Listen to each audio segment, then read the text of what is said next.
আসসালামু আলাইকুম। তোমাদের বোটানি চ্যাপ্টার 9 এর অনুশীলনীর প্রশ্নগুলোর ক্লাস নিব। আজকের ক্লাসে হলো মাজেদা ম্যাডাম, আজিবুর স্যার, আলিম স্যার এদের প্রশ্নগুলো সলভ করব। So as I have said previously in chapter 5 এর ক্লাসে যে তোমাদের আম কতগুলো প্রশ্ন রিসেন্ট টাইমে আসতেছে অন্যান্য স্যারের বইয়ের থেকে অ্যান্ড অন্যান্য স্যারের বইয়ের থেকে কমন আসার সবথেকে মানে গুরুত্বপূর্ণ জায়গা হটস্পট বলা যায় যে তোমার অনুশীলনের প্রশ্নগুলো। সো তুমি পুরা বই পড়তে না চাইলেও অনুশীলনীগুলো পড়ে জাস্ট একটু এক্সেপশনাল জিনিসগুলো দেখে রাখো তাহলেই কিন্তু তোমার চান্সেস বেশি হয়ে যাবে যে হ্যাঁ, তোমার পরীক্ষায় এই জায়গা থেকেই কমন চলে আসতে পারে। মেডিকেল ভর্তি পরীক্ষা অনুশীলনী থেকে আসার একটা ভালো সম্ভাবনা আছে। এইজন্য পুরো আমরা সেপারেট একটা বই তৈরি করছি অনুশীলনী প্লাস যেন অনুশীলনী থেকে কিছু আসলে তোমাকে কেউ আটকাতে না পারে ইনশাআল্লাহ। সো যত টাইপের তোমার ট্রিটমেন্ট দেওয়া পসিবল, ধরো তোমরা তো এখন কাইন্ড অফ পেশেন্ট, আইসিইউ এর পেশেন্ট যে হলো তোমাকে আগামী ৩ মাসের মধ্যে সুস্থ করে কোনো একটা মেডিকেলে চান্স পাওয়ায় দিতে হবে। সো তোমাকে যতভাবে ট্রিটমেন্ট দেওয়া পসিবল, গুলায় খাওয়ায় দেওয়া পসিবল, বই তো দিছি, বই দেওয়ার পরেও হলো তোমাকে এখন ক্লাস দেওয়া হচ্ছে সেম বইয়ের কনটেন্ট গুলোর উপরেই যে প্রশ্নগুলো বোঝানো সম্ভব। মানে সবগুলো প্রশ্নই মোটামুটি এখানে আমরা এড করার ট্রাই করছি। তাও যেগুলো মানে বেশি গুরুত্বপূর্ণ সেগুলোকে একেবারে হ্যান্ড পিক করে এখানে এড করা হইছে। আর দেখবা যে ক্লাসের স্লাইড অনেকগুলা। সো একটা বুঝাবো দেখবো ৪-৫ টা সলভ হয়ে গেছে। একটা বুঝাবো ৪-৫ টা সলভ হয়ে গেছে। সো আশা করি এগুলো 2x দিয়ে দেখবা। আমিও স্পিডে কথা বলার ট্রাই করব। তোমাদের বেশি সময় একটা লাগবে না। আর এই ক্লাসগুলো করার আগে অবশ্যই এই চ্যাপ্টারের মেইন ক্লাসটা করবা। এই চ্যাপ্টারের মেইন ক্লাসটা খুব সম্ভবত আমিই নিছিলাম। আমার যতদূর মনে পড়ে। মানে নিবো আরকি। এই রেকর্ড তো আগে করে ফেলতেছি। সো তাহলে এই ক্লাসটার মেইন ক্লাসটা করবা অবশ্যই। এই রেকর্ডটা তারপরে দেখতে আসবা। ঠিক আছে? তাহলে বুঝবা। সবকিছুই বুঝে যাবা ইনশাআল্লাহ। আচ্ছা, সো আমাকে যারা চিনো না, আমি মুশফিক সাদিদ প্রাপ্য। চশমা ছাড়া ছবি দেখতেছো, আরো চিনবা না স্যাডলি, তাহলে আর না দেখাই। এরপর পড়ার কথায় চলে আসি। তাই না? এই চ্যাপ্টারে আমাদের ৪ টা টপিক, বড় হেডলাইন যদি বলি, খনিজ লবণ আর পানি শোষণ, প্রচ্ছেদন, সালোকসংশ্লেষণ, শ্বসন। সো ৪ টা টপিকের কোন জায়গা থেকে প্রশ্ন আসে চলো একটু দেখে নিই। কি অনুশীলনীতে কিভাবে প্রশ্ন আসে সেগুলো একটু দেখে নিই। কারণ ঘুরায় ফিরায় এগুলোই কিন্তু আসার সম্ভাবনা বেশি। কারণ তোমাকে যখন মেডিকেল ভর্তি পরীক্ষায় মেডিকেল স্ট্যান্ডার্ড প্রশ্ন খুঁজতে যায়, রেফারেন্স কি হিসেবে ধরে? গত বছরের প্রশ্ন কেমন হয়েছিল সেটা দেখে। যে গত বছর যেমন প্রশ্ন করেছিলাম আমরা এই বছর ওইরকমই একটা প্রশ্ন করার ট্রাই করব। আর আরেকটা রেফারেন্স ধরে যে তোমার অনুশীলনীতে স্যাররা কি টাইপের প্রশ্ন দিচ্ছে। কারণ এইসব স্যার যারা বই লিখছে তারা তো অনেক এক্সপেরিয়েন্সড। তাদের প্রশ্নগুলোই কোয়ালিটিফুল ধরে। কোনো কোচিং সেন্টারের প্রশ্ন, ইভেন আমাদের শিক্ষর প্রশ্ন, আমরা একটা আইডিয়া করতে পারি। কিন্তু তাই বলে আমাদের প্রশ্ন দেখে তোমার তারা প্রশ্ন বানাবে না, যারা প্রশ্নকর্তা মেইন ভর্তি পরীক্ষার। তারা প্রশ্ন বানাবে এই যে এই স্যারদের বইয়ের থেকে। সো স্যারদের বইকে উইথ আউটমোস্ট রেসপেক্ট আমাদের পড়তে হবে। ঠিক আছে? এখন চলো আমরা দেখি আ উদ্ভিদ দেহকে শুষ্কতার হাত থেকে রক্ষা করার জন্য বহিত্বকের উপরে কোন অভেদ্য রাসায়নিক পদার্থ থাকে? আচ্ছা দেখো, আ কোন একটা তুমি আ কোন একটা পাত্র, ঠিক আছে? কোন একটা পাত্র বা সামথিং কিছু একটা আছে। এর মধ্যে তুমি পানি রাখছো। সো এই পানি কিন্তু সহজেই সূর্যের আলোতে যদি তাপে থাকে বেশিক্ষণ বাষ্পীভূত হয়ে যেতে পারে, তাই না? উড়ে চলে যেতে পারে। এই সেম কাহিনী পাতার ক্ষেত্রেও হয়। পাতাতে যখন পানি যায়, পাতাতে তো পানি লাগবে সালোকসংশ্লেষণের জন্য। কিন্তু আবার রোদও আসতেছে। গরমের কারণে ওই পানি কাজেই লাগবে না, নষ্ট হয়ে যাচ্ছে। সো এখন যেন পানি নষ্ট হয়ে বের না হয়ে যায়, ধরো যে একটা গ্লাসে তুমি পানি রাখছো, এই গ্লাসের উপরের দিকে খোলা, এখান থেকে পানি যেন বের না হয়ে যায়, তুমি তখন কি করবা? যে গ্লাসের উপরের দিকে একটা পলিথিন লাগায় দিবা, যে একটা পলিথিন দিয়ে দিবা বা একটা সামথিং এই টাইপের কিছু দিয়ে দিবা যেন পানিটা বের না হয়ে যেতে পারে। সো এখন এই সেম কাহিনী গাছের ক্ষেত্রেও একটা পলিথিন আছে। তো গাছের ক্ষেত্রের পলিথিন গুলাকে বলা হয় কাইটিন। ঠিক আছে? কারণ এই যে গাছের পাতা মনে করো আছে, পাতার চারপাশে দিয়ে একটা হলো আবরণ আছে পাতলা। তো এই কাইটিনের আবরণটা কাইন্ড অফ পলিথিনের মতন কাজ করে। এটা অনেকটা মোম টাইপের সাবস্টেন্স। মোম যেটা পানি নিরোধক হিসেবে কাজ করে। সো ওর ভিতর থেকে এই পাতার ভিতরে যে পানিগুলো থাকে সেগুলো আর বের হয়ে যেতে পারে না। সো আল্টিমেটলি বাইরে একটা অভেদ্য পর্দা থাকে যেটার নাম হলো তাহলে ওই যে কিউটিন। কাইটিনটাকে এখানে কিউটিন বলছে। ওকে? সো তাহলে চলো আমরা দেখলাম কাইটিন হবে না, সরি আমি ভুলে কাইটিন বলে ফেলছি। কিউটিন হবে বা কিউটিকল হবে। কিউটিন বা কিউটিকল থাকে মোম জাতীয় পদার্থ। কাইটিন না। কাইটিন হলো ছত্রাকে থাকে। একটু আগে ছত্রাকের ক্লাসটা রেকর্ডিং করলাম তো এইজন্য কাইটিন চলে আসছে মুখে। সরি, আচ্ছা কিউটিন বলবা। উদ্ভিদের অত্যাবশ্যকীয় পুষ্টি উপাদানের মধ্যে কোনটা মাইক্রোমৌল? আচ্ছা দেখো, আমি কখনো কিন্তু মাইক্রোমৌল মনে রাখতাম না। আমি সবসময় ম্যাক্রোমৌল মনে রাখতাম। সো তাহলে ভাইয়া আপনি ম্যাক্রোমৌল মনে রাখতেন। ম্যাক্রোমৌল দিয়ে কেমনে আমি মাইক্রোমৌল বের করব? চলো দেখি ম্যাক্রোমৌলগুলো কি, কি? ম্যাক্রো আর মাইক্রো। ম্যাক্রো আছে হলো ৯ টা আর মাইক্রো আছে ৮ টা। সো টোটাল আছে ১৭ টা অত্যাবশ্যকীয় মৌল। মাইক্রোগুলো কম, কম লাগে। লাগবে না এরকম না, কম লাগবে, ওগুলো বেশি লাগবে। সো ম্যাক্রো মনে রাখার ছন্দ হলো এমজিকে ক্যাফে ফর নাইস চপস। ঠিক আছে? এমজিকে ক্যাফে।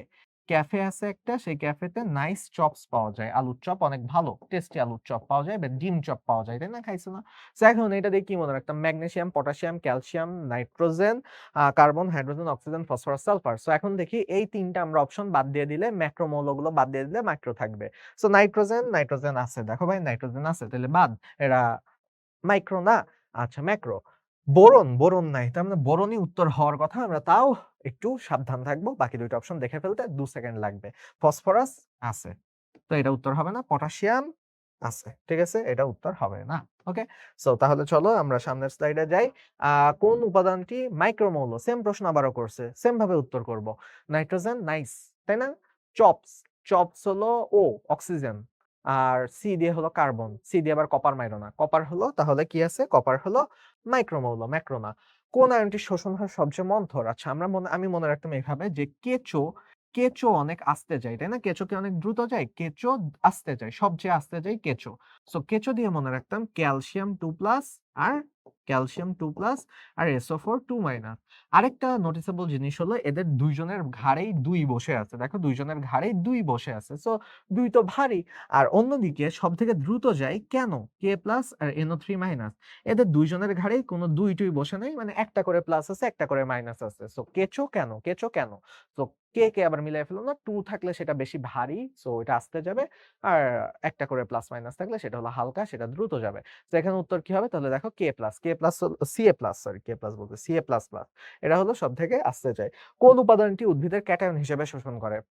খুবই সহজ প্রশ্ন করছে। ভাইয়া নাইট্রোজেন ক্যাটায়ন হিসেবে শোষণ করে না। নাইট্রোজেন শোষণ করে নাইট্রেট আকারে। একটু বুদ্ধি খাটাইলেই বুঝবা নাইট্রেট আকারে। ক্লোরিন শোষণ করে ক্লোরাইড আকারে। ভাই ক্লোরিনের তো পজিটিভ আয়ন আমরা দেখিও নাই। বোরন শোষণ করে বোরেট আকারে। ঠিক আছে? BO4 3-। আচ্ছা। সো এখন তাহলে আ এইখানে আমরা যদি দেখি, আচ্ছা BO4 না BO3, BO3। সো এখন পটাশিয়াম যেটা আছে ওইটা খালি দেখো K+ আকারে শোষণ করে। ঠিক আছে? পটাশিয়াম যেটা আছে সেটা খালি K+ আকারে শোষণ করে। নিচের কোনটি অ্যানায়ন হিসেবে শোষিত হয়? সহজ প্রশ্ন ভাই। ক্লোরিন দেখেই সাথে, সাথে মাথার মধ্যে বাত্তি জ্বলে উঠছে। ক্লোরিন মাইনাস ক্লোরাইড আকারে শোষণ করে, তাই না? পাতায় ক্লোরোফিল অণু সৃষ্টির জন্য কোন মৌলটি অপরিহার্য? সো এখানে একটু মাথায় রাখো। এই প্রশ্নটা সাবধানে দেখো। সবাই দেখো। দরকার হলে এই প্রশ্নটা 2x থেকে 1x করে নাও। তারপরে শুনো যে ক্লোরোফিল অণু সৃষ্টির জন্য ক্লোরোফিলের সাথে ডিরেক্ট সম্পর্ক হলো ম্যাগনেসিয়ামের। ম্যাগনেসিয়ামকে বলা হয় ক্লোরোফিলের মধ্যমণি। ঠিক আছে? ক্লোরোফিলের মধ্যমণি বলা হয় ম্যাগনেসিয়ামকে। ভাই ম্যাগনেসিয়াম না থাকলে ক্লোরোফিল তৈরিই হবে না। ম্যাগনেসিয়াম এতটাই ইম্পোর্টেন্ট। সো গাছকে ম্যাগনেসিয়াম খেতে দিতে হবে, নাইলে সালোক সংশ্লেষণের অভাবে ও মারা যাবে। ক্যালসিয়াম, সোডিয়াম, পটাশিয়াম পরের কাহিনী। আগে ম্যাগনেসিয়াম দাও। সো তাহলে এইটা আমরা দেখলাম ম্যাগনেসিয়াম কতটা ইম্পোর্টেন্ট। কোন দুটি আয়ন উদ্ভিদ কর্তৃক দ্রুত গতিতে শোষিত হয়? আচ্ছা, কোন দুটি আয়ন দ্রুত গতিতে শোষিত হয়? বললাম মাত্র কেন? K+ আর NO3-, প্লাস আর মাইনাস। ঠিক আছে? K+ আর NO3-। নাইট্রোজেন ফিক্সিং লিগুমের উদ্ভিদের জন্য কোন মৌলটি অত্যাবশ্যক? আমি এটা মেইন ক্লাসে যখন পড়াই আমি খুবই এটা একটা মজার টেকনিক দিয়ে পড়াই। ফিক্স করার জন্য। ভাইয়া দেখো আমার প্যান্ট ফিক্স করার জন্য কি আছে? একটা বেল্ট আছে, তাই না? বেল্ট যেন প্যান্ট নিচের দিকে না চলে যায়, তাই না? বেশি চিকন যারা তারা একটু বুঝতে পারবে। মোটা হলে অতটা বোঝা যায় না। তো বেল্ট পরি প্যান্ট যেন নিচে না চলে যায়, ফিক্স করার জন্য। সো এটাতে আমি মনে রাখতাম যে বেল্ট যেহেতু, সো আমি এইভাবে লিখি বেল্ট। ঠিক আছে? সো এটা হলো কোবাল্ট। কোবাল্ট, বাল্ট থেকে বেল্ট আরকি। এইভাবে মনে রাখতাম যে কোবাল্ট এটা হলো নাইট্রোজেন ফিক্সিং লিগুমের জন্য লাগে। সো দেখো তো কোবাল্ট আছে কিনা অপশনে? ক নাম্বার অপশনে কোবাল্ট আছে। সো কোবাল্ট হবে এখানকার উত্তর, নাইট্রোজেন ফিক্সিং লিগুমের জন্য লাগে। উদ্ভিদে মাইক্রোনিউট্রিয়েন্ট কয়টি? উদ্ভিদে মাইক্রোনিউট্রিয়েন্ট কয়টি? ভাইয়া মাত্র বললাম। মাইক্রো মানে ছোট, একটু একটা কম থাকে। ম্যাক্রো বড়, একটা বেশি থাকে। ম্যাক্রো থাকে ৯ টা, মাইক্রো থাকে ৮ টা। সো তাহলে ভাইয়া ৮ টা হলো উত্তর। টোটাল থাকে ১৭ টা। নিচের কোনটি উদ্ভিদ কোষের খাদ্য উৎপাদনকারী অঙ্গাণু? ভাইয়া উদ্ভিদ কোষে গ্লুকোজ তৈরি হয়, খাদ্য তৈরি হয় কোথায়? প্লাস্টিডে না, ক্লোরোপ্লাস্টে না? সো ক্লোরোপ্লাস্ট হলো উত্তর। মাইটোকন্ড্রিয়া তো পাওয়ার হাউস, শক্তিঘর, রান্নাঘর বলা হয় ক্লোরোপ্লাস্টকে। কোন উপাদানটি উদ্ভিদ মাটি হতে শোষণ করে? ভাইয়া দেখো তো প্রত্যেকটা ঠান্ডা মাথায় চিন্তা করে। অক্সিজেন কই থেকে শোষণ করে? অক্সিজেন হলো বাতাস থেকেও নিতে পারে, আবার পানি থেকেও নিতে পারে। ঠিক আছে? H2O তে আছে। আবার হলো হাইড্রোজেন যেটা, এটাও হলো পানি থেকে নেয়। হাইড্রোজেনটাও বাতাস থেকে নেয় না। কার্বন যেটা আছে, কার্বন নেয় হলো কার্বন ডাই অক্সাইড থেকে কার্বন নেয়, বাতাস থেকে নেয়। সো তাহলে বাতাস থেকে আর পানি থেকে নিতে পারে অক্সিজেন, হাইড্রোজেন, কার্বন। ঠিক আছে? নাইট্রোজেন এটা হলো মাটি থেকেই নিতে হয়। নাইট্রেট আকারে নিতে হয়, লবণ আকারে নিতে হয়। নাইট্রোজেনও বাতাস থেকে করে নিতে পারবে না। ঠিক আছে? নিঃশ্বাস নিয়ে নিতে পারবে না। কোন আয়নটি সবচেয়ে দ্রুত গতিতে শোষিত হয়? পড়ায় ফেলছি। K+ সবথেকে দ্রুত গতিতে শোষিত হয়। কোনটির অভাবে উদ্ভিদের পাতা আর ফল ঝরে পড়ে? আচ্ছা, এটা আমি মনে রাখতাম কিভাবে? মুখস্থ টাইপের ইনফো, কিন্তু মনে রাখার তো টেকনিক আছে। পাতা প দিয়ে না, তো তাহলে পাতা দিয়ে মনে রাখতাম। পাতা প ফ। তাহলে প আর ফ ঝরে পড়ে প এর অভাবে, ফসফরাসের অভাবে। ঠিক আছে? দেখো প, পি দিয়ে হলো ফসফরাস, আবার উচ্চারণ করতেছো ফ। সো পাতা, ফল দুইটাই কভার হয়ে যাচ্ছে। নিচের কোন উদ্ভিদ বাতাস হতে গ্রহণ করে? মাত্রই পড়াইলাম ভাই, বাতাস থেকে গ্রহণ করে, এই যে কার্বন ডাই অক্সাইড দিয়ে কার্বন গ্রহণ করে। বাকিগুলো সব মাটিতে লবণ আকারে শোষণ করে। ঠিক আছে? H+ আয়নের পরিবর্তে নিচের কোন আয়নটি প্রবেশ করে? দেখো একটা জিনিস ঠান্ডা মাথায় চিন্তা করো। H+ একটা পজিটিভ, একটা পজিটিভের বদলে একটা পজিটিভ ঢুকবে। NO3- নেগেটিভ, ভাই পজিটিভের বদলে নেগেটিভ ঢুকবে না। L++, দুইটা প্লাস দিছে, তিনটা প্লাস যদি দিত, একটা প্লাসের বদলে দুইটা বা তিনটা প্লাস ঢুকবে না, না, না। মাইনাস তো ঢুকবেই না। তার মানে লাস্টেরটা K+ পটাশিয়াম, এটা হলো অপশন। ভাই একটার বদলে একটা, মাইনাস হলে মাইনাস। যদি এখানে আমি অপশন দিতাম যে ভাইয়া সামথিং মাইনাস, OH মাইনাসের বদলে কি ঢুকবে, তখন একটা মাইনাস হয়ে যেত। ঠিক আছে? সো ব্যাপারটা হলো এরকম। তাহলে প্লাসের বদলে প্লাস। কোন উপাদানটি উদ্ভিদের মাটি থেকে অধিক মাত্রায় গ্রহণ করে? দেখো আমি তোমাদেরকে একটু আগে একটা প্রশ্ন 1x দিয়ে দেখতে বললাম এবং একটু স্লো ডাউন করতে বললাম। কেন বললাম? বললাম এই কারণে, এই প্রশ্নটা সবথেকে ইম্পর্টেন্ট, যে কি ক্লোরোফিলের জন্য কোন অণুটা লাগে? ম্যাগনেসিয়াম লাগে। ম্যাগনেসিয়ামকে ক্লোরোফিলের মধ্যমণি বলা হচ্ছে। সো এখন তুমি চিন্তা করো, এটা এতটা গুরুত্বপূর্ণ, ক্লোরোফিল তৈরি হবে না, ক্লোরোপ্লাস্ট তৈরি হবে না, মারা যাবে উদ্ভিদ, বাকিগুলো পরেরটা পরে।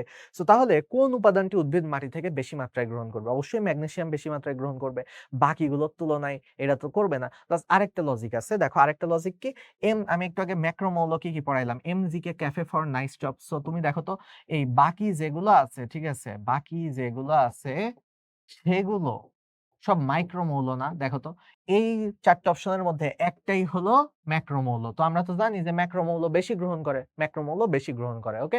আর ম্যাঙ্গানিজ, জিংক, কপার এগুলো সব হলো মাইক্রোমৌল। ভাই নামের মধ্যেই মাইক্রো আছে, এগুলো তো কম, কম গ্রহণ করে। সো এগুলো আমরা দেখে ফেললাম। নিচের কোনটা সত্য নয়? ভাই এই টাইপের প্রশ্ন আসলে অবস্থা আত্মা-টাত্মা শুকায় যায়।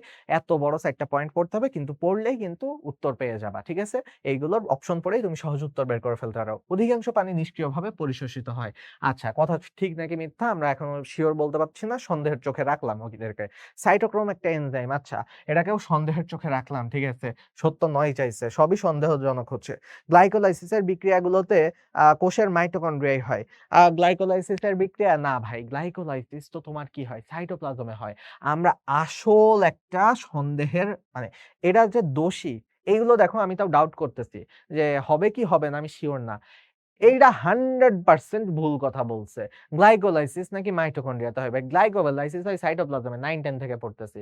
গ্লুকোজ একটা মনোস্যাকারাইড, এটা সঠিক। সো আমি তো সঠিক চাইতেছি না, তাহলে এটা উত্তর হবে না। ঠিক আছে? এটা উত্তর হবে না।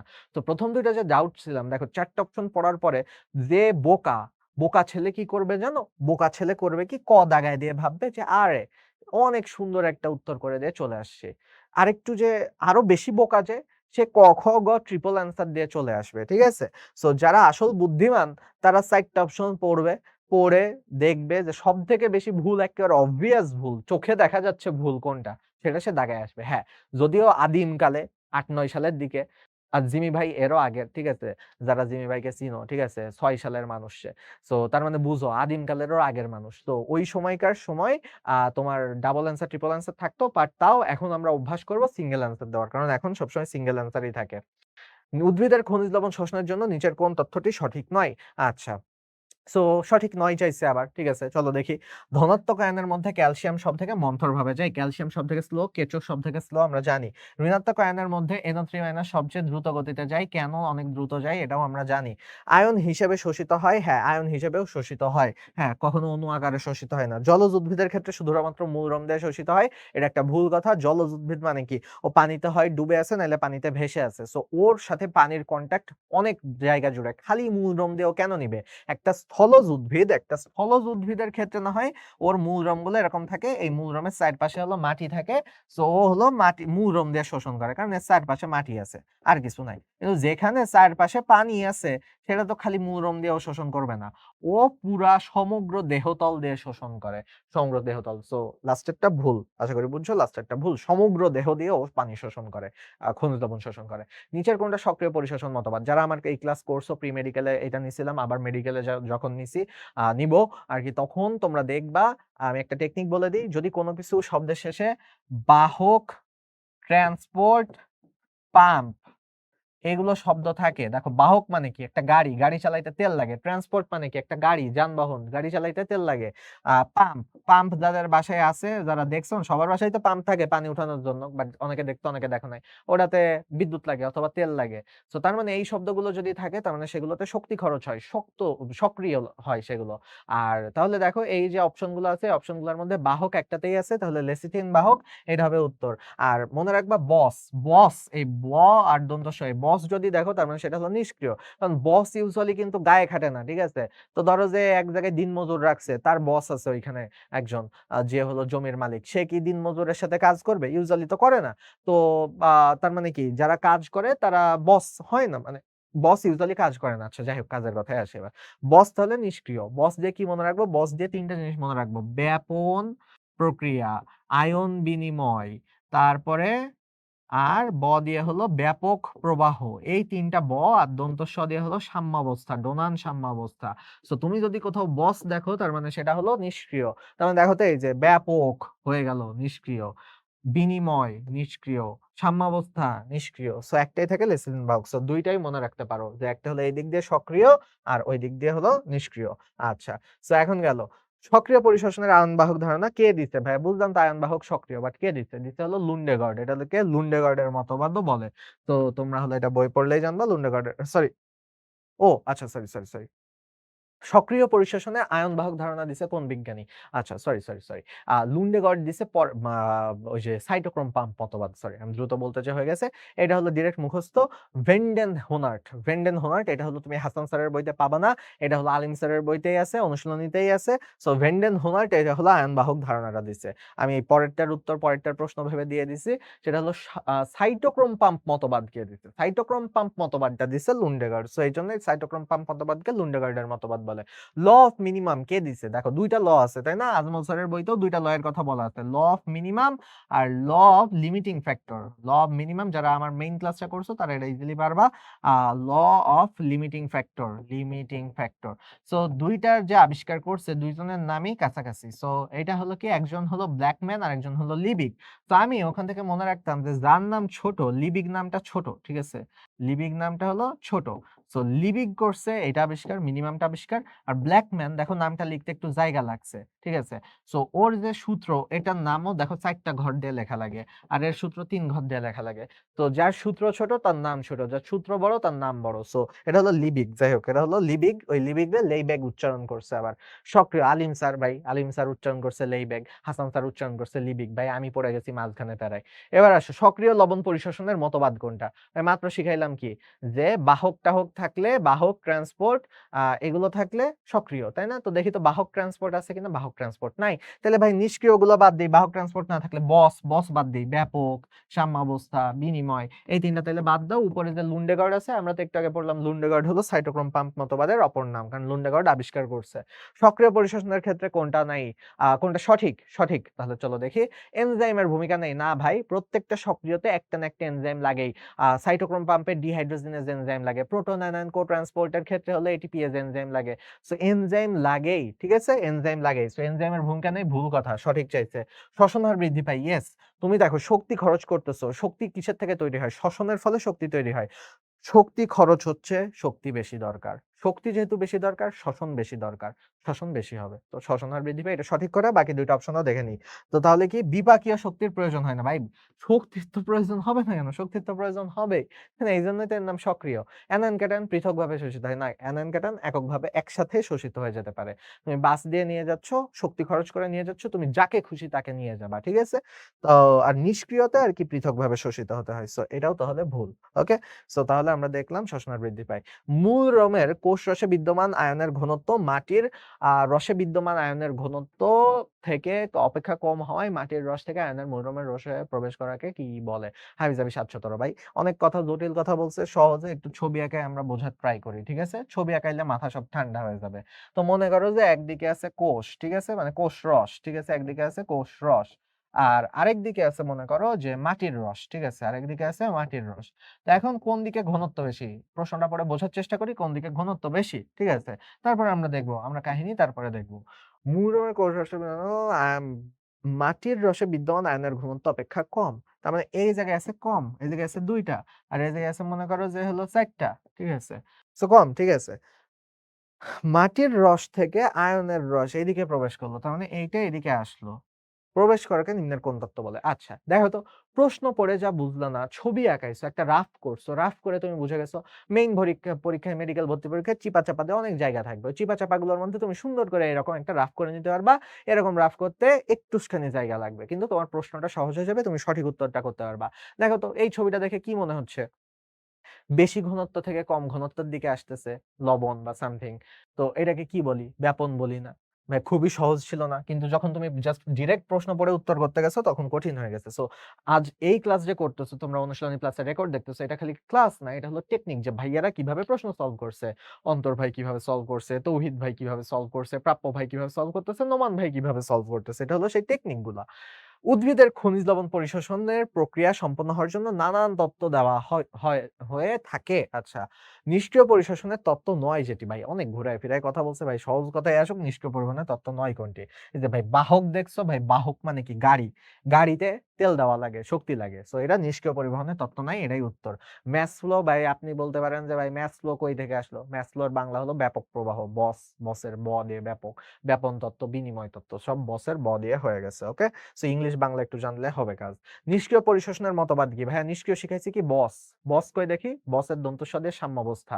এই যে দেখো মানে এটা একটা সিস্টেম যে সাম্যাবস্থা দেখে ডিরেক্ট এটা দাগায় দিতে পারো। আর একটু শিওর হওয়ার জন্য দেখো ট্রান্সপোর্ট আছে, তাইলে তো হবে না। বাহক আছে, হবে না। লুন্ডেগড় মানেই কি? Cytochrome pump. আর আমরা তো জানি যে পাম্প হলো হবে না। সো এগুলো হবে না। ওকে, সো তাহলে আমরা শিখে গেলাম। আচ্ছা, সো এরপরে আসি সক্রিয় প্রোটন চলাচল মতবাদ অনুযায়ী রক্ষী কোষের কোন মৌল পত্ররন্ধ্র খোলার বন্ধ নিয়ন্ত্রণ করে? আচ্ছা, এটা হলো আমরা সবাই জানি, ওই যে লাস্টের দিকে একটা থিওরি দেওয়া হয়েছে যে কি বলে, রক্ষী কোষ খোলা বন্ধ নিয়ন্ত্রণ করে পটাশিয়াম আর ব্লু লাইট। সো পটাশিয়াম পাতাশিয়াম, ঠিক আছে? এটা দিয়ে মনে রাখবা, পটাশিয়াম হলো খোলা বন্ধ হওয়া নিয়ন্ত্রণ করতেছে। রক্ষী কোষের কাজ কি? রক্ষী কোষে ক্লোরোপ্লাস্ট থাকে। তো আচ্ছা, তুমি এবার বলো তো, এই যে তোমাকে একটা ক্লু দিয়ে দিছি যে রক্ষী কোষে ক্লোরোপ্লাস্ট থাকে। সো ভাইয়া ক্লোরোপ্লাস্ট যদি থাকে সেই অংশ দিয়ে কি হয়? সালোক সংশ্লেষণ হয়ে খাবার তৈরি হয়। সো রক্ষী কোষের কাজ হলো খাদ্য তৈরি করা। ও সঞ্চয়-টঞ্চয় করতে পারে অল্প, অল্প, বাট মেইনলি কাজ হলো খাদ্য তৈরি করা। রাতের বেলায় পত্ররন্ধ্র কোন অবস্থায় থাকে? বাট ইউজুয়ালি বেশিরভাগ উদ্ভিদের ক্ষেত্রে, আমরা নরমাল উদ্ভিদ নিয়ে চিন্তা করতেছি, রাতের বেলা পত্ররন্ধ্র বন্ধ থাকবে। দিনের বেলা সূর্যের আলো থাকে, নীল আলোতে, মানে সূর্যের আলোর একটা পোরশন বেনিয়া সহকলা আছে না? বেনিয়া সহকলা নীল আলোতে ওই সময়টাতে সূর্যের মানে সবথেকে বেশি পত্ররন্ধ্র খোলা থাকে। আর নাইলে রাতের বেলা নীল আলো কই থেকে পাবে? তখন পত্ররন্ধ্র বন্ধ থাকবে। আচ্ছা, লুকায়িত পত্ররন্ধ্র কোথায় পাওয়া যায়? ভাইয়া পত্ররন্ধ্র পাতায় থাকার কথা এমনে যে একটা ছিদ্র, ছিদ্র, ছিদ্র, পাতার ছিদ্র, পত্ররন্ধ্র।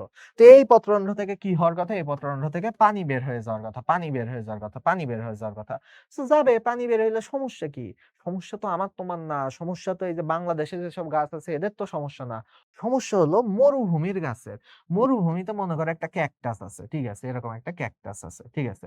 তো এই ক্যাকটাসের ভিতরে গায়ে একটু কাটা দিয়ে দিই। এই ক্যাকটাসের ভিতরে এখন হলো কি যে এইখানে ক্যাকটাসের আ এই যে আ পত্ররন্ধ্র যেগুলো থাকবে, এইখানে যে পত্ররন্ধ্রগুলো থাকবে, এই পত্ররন্ধ্রগুলোতে কি হবে? এই পত্ররন্ধ্রগুলোতে যদি ডিরেক্ট বাইরের দিকে থাকতো তাহলে এখান থেকে প্রচুর পরিমাণে পানি বের হয়ে যেত। এই যে প্রচুর পরিমাণে পানি বের হয়ে যেত, তখন কি গাছটা একসময় পানির অভাবে মরে যেত। আমাদের গাছগুলো পানি বের করে দিলেও ভাই ওরা কেউ না কেউ খাওয়াবে। দয়া মায়া আছে, বৃষ্টি হবে, এই যে ২ দিন পর, পর বৃষ্টি হচ্ছে। সো কিন্তু এই ক্যাকটাস গুলোর তো সেই বিলাসিতা নাই। তো মরুভূমির উদ্ভিদ যারা থাকে, এই মরুভূমির উদ্ভিদগুলাতে পত্ররন্ধ্র আরো ভিতরে লুকানো থাকে, যে ভাই ওরে বাইরে হইতে দিব না পত্ররন্ধ্রগুলাকে, যে ভাই ও পানি বের করবে, ওরা গলা চিপে ধরে থাকে। সো কাইন্ড অফ, ঠিক আছে? করবী, এটা হলো, আচ্ছা যারা জানেন না যে করবী হলো মরুভূমির উদ্ভিদ। সো মরুভূমির উদ্ভিদ কোনগুলো সেটাও তো জানা লাগবে। হাইড্রিলা নাম দেখে দেখতেছো পানি, শাপলা আর কচুরিপানা যে পানিতে থাকে, এটা যদি না জানো তাহলে পড়াশোনা বৃথা। ঠিক আছে? আচ্ছা, সো এরপরে চলো আমরা যাই যে একটা পাতার প্রতি বর্গ সেন্টিমিটার জায়গায় কত পত্ররন্ধ্র থাকে। হুবহু হাসান স্যারের বইয়ের লাইন, এটা মাজেদা ম্যাডামের বইয়ের অনুশীলনীর প্রশ্নতেও আছে। হুবহু সেম লাইন। সো তার মানে হাসান স্যার যত তুমি খুঁটায় পড়বা আসলে অনুশীলনীগুলার তোমার 50% হয়ে যাচ্ছে আর 50% এক্সট্রা পাবা, সেটা আমাদের অনুশীলনী প্লাস আর এই ক্লাস সলভ করলেই কাজ শেষ হয়ে যাবে। সো হুবহু প্রশ্ন, সো মুখস্থ করার জিনিস 1000 থেকে 60,000 থাকতে পারে। ঠিক আছে? 1000 এর মতো কমও থাকতে পারে, 60,000 ও থাকতে পারে। কোন তথ্যটি সঠিক? পত্ররন্ধ্র প্রচ্ছদনের অঙ্গ সঠিক। একবীজপত্রী উদ্ভিদের মজ্জা বেশ বড়। না, একবীজপত্রী উদ্ভিদের মজ্জা অনেক চিকন থাকে। ধান গাছ মজ্জা বড় মানে কি? এরকম মোটা হতো আম গাছের মতো। ধান গাছ একবীজপত্রী উদ্ভিদ, জীবনে আম গাছের মতো মোটা হইতে দেখছো? না, একবীজপত্রীর মজ্জা অনেক কম থাকে। বীজের সার্থক অঙ্কুরোদ্গম ইমবাইবিশন প্রক্রিয়ার উপর নির্ভরশীল। না ভাইয়া, ইমবাইবিশনের উপর নির্ভরশীল না। ওরা হলো ওই চর্বি থেকে খাদ্য-টাদ্য গ্রহণ করে, লাইপোলাইসিস করে, তো গ্লুকোনিওজেনেসিস করে। সো ইমবাইবিশনের সাথে এটার কোনো রিলেশন নাই। শ্বসন এক ধরনের বিজারণ প্রক্রিয়া। না, শ্বসন এক ধরনের জারণ প্রক্রিয়া। কার্বন ডাই অক্সাইডের জারণ হয়, যদিও হালকা পাতলা বিজারণ হয়, বাট বিজারণ প্রক্রিয়া বলাটা একটা ভুল কথা। সো এগুলো পুরোপুরি ভুল কথা। ওকে, সো তাহলে ক হবে উত্তর। প্রশোধনের সময় জলীয় বাষ্পের সাথে কি বের হয়ে যায়? কোষে কি রোগ সংক্রমণ প্রতিরোধ করে? তোমরা জানো কিনা যে খাবার বেশি দিন সংরক্ষণ করার জন্য, বিশেষ করে মাছ টাছ যেখানে ফ্রিজ ট্রিজ নাই বা আগেকার দিনে বা সমুদ্র থেকে যে মাছগুলো নিয়ে আসে, ওগুলো লবণের একেবারে আস্তরণের মধ্যে রেখে দেয়। তো ভাই লবণের মধ্যে রাখে কি করতে? লোনা লোনা যেন লাগে সেই জন্য। না ভাই, লবণ রাখে কারণ তোমরা যারা কেমিস্ট্রিতে চ্যাপ্টার 5 পড়ছো, ফার্স্ট পেপারের প্রিজারভেটিভ চ্যাপ্টারটা পড়ছো, লবণ একটা প্রাকৃতিক খাদ্য সংরক্ষক। তো তার মানে লবণ হলো আসলে ওখানে কোনো ব্যাকটেরিয়া ট্যাকটেরিয়া জন্মাইতে দেয় না, সব পানি শোষণ করে নেয়, করে ব্যাকটেরিয়া ছত্রাক এগুলোকে জন্মাইতে দেয় না ঠিকঠাক মতো। সো তার মানে যখন জলীয় বাষ্প বের হয়, প্রশোধনের সময় পানি বের হয় না? বললাম তো, প্রশোধন মানে পানি বের হওয়া, জলীয় বাষ্প বের হওয়া। ওই সময় একটু করে লবণও বের হয়। যে খালি পানি বের হয়ে খারাপ হচ্ছে ব্যাপারটা এরকম না, লবণ বের হয়ে কি বলে ওই জায়গার পাতা তো বাইরে এক্সপোজড অবস্থায় থাকে এইভাবে। সো মাথা যেরকম আমাদের চুলে খুশকি-টুশকি হয়, ছত্রাক তো খুশকি। তো সেম ভাবে ওদেরও তো হতে পারে। আমরা না হয় শ্যাম্পু-ট্যাম্পু দিয়ে মাথা ধুয়ে ফেলতে পারি এইভাবে। কিন্তু ও কি করবে? তো ওর প্রস্বেদন যখন হয় তখন লবণ বের হয়, লবণ বের হয়ে ওর ওই জায়গাটা রোগ সংক্রমণ প্রতিরোধ করে। উদ্ভিদের প্রস্বেদনের প্রধান অঙ্গ কোনটা? প্রধান অঙ্গ যদি বলে তাহলে সেই ক্ষেত্রে আমরা বলব পত্ররন্ধ্র। ঠিক আছে? অপশন দেখেই বুঝতেছি পত্ররন্ধ্র। ঠিক আছে? বাকিগুলো একটাও হবে না। মরুভূমির একটা খেজুর গাছ কতটুকু পানি বের করে? এটা হলো ৩০০ থেকে ৪০০ লিটার বের করে। এইটা হলো আজিবুর স্যারের এক্সট্রা ইনফো। আমার বইতে লেখা ছিল, এখনো চোখের মধ্যে ভাসে। আমি এটা আলাদা করে এক্সট্রা করে লিখে রাখছিলাম। আমার বইতে নিজে হাতে লেখা ছিল। কারণ পরীক্ষায় আসার মতন একটা প্রশ্ন আমি অনুশীলনী পড়ে বইতে লিখে রাখছিলাম। ওকে? প্রস্বেদনের সবচেয়ে, এগুলো কিন্তু মেইন ক্লাসেও বলে দেওয়া হবে। প্রস্বেদনের সবচেয়ে গুরুত্বপূর্ণ প্রভাবক কোনটা? প্রসাধনের সবচেয়ে গুরুত্বপূর্ণ প্রভাবক হলো আলো। কারণ ওই যে বললাম দিনের বেলা খোলা থাকবে, রাতের বেলা বন্ধ থাকবে। বাকি যেগুলো আছে ওগুলো কম বেশি করে বাট ডিরেক্ট বন্ধ করে ফেলতে পারে না। এইগুলো সব মানে কম বেশি করতে পারে। তাপমাত্রা বেশি থাকলে প্রসাধন ভালো হয়। কম বেশি কার্বন ডাই অক্সাইড থাকলে হলো একটু কম বেশি হয়। বায়ুচাপ কম বেশি থাকলে এটাও একটু কম বেশি হয়। তাই না? সো কিন্তু সবচেয়ে গুরুত্বপূর্ণ প্রভাবক বলছো না? এইটা কোনো কম বেশি না। এটা পুরা অন অফ করে ফেলতে পারে। তো তুমি বলো সবথেকে ইম্পোর্টেন্ট কোনটা? যে অন এবং অফ করে ফেলতে পারে। কম বেশি তো এগুলো দুধ-ভাত ব্যাপার। ওকে। সো তাহলে এটা অন অফ করে ফেলতে পারে। প্রশোধনের হার বাড়ে কোন অবস্থায়? প্রশোধনের হার বাড়ে লুক আ বায়ুর চাপ বাড়লে?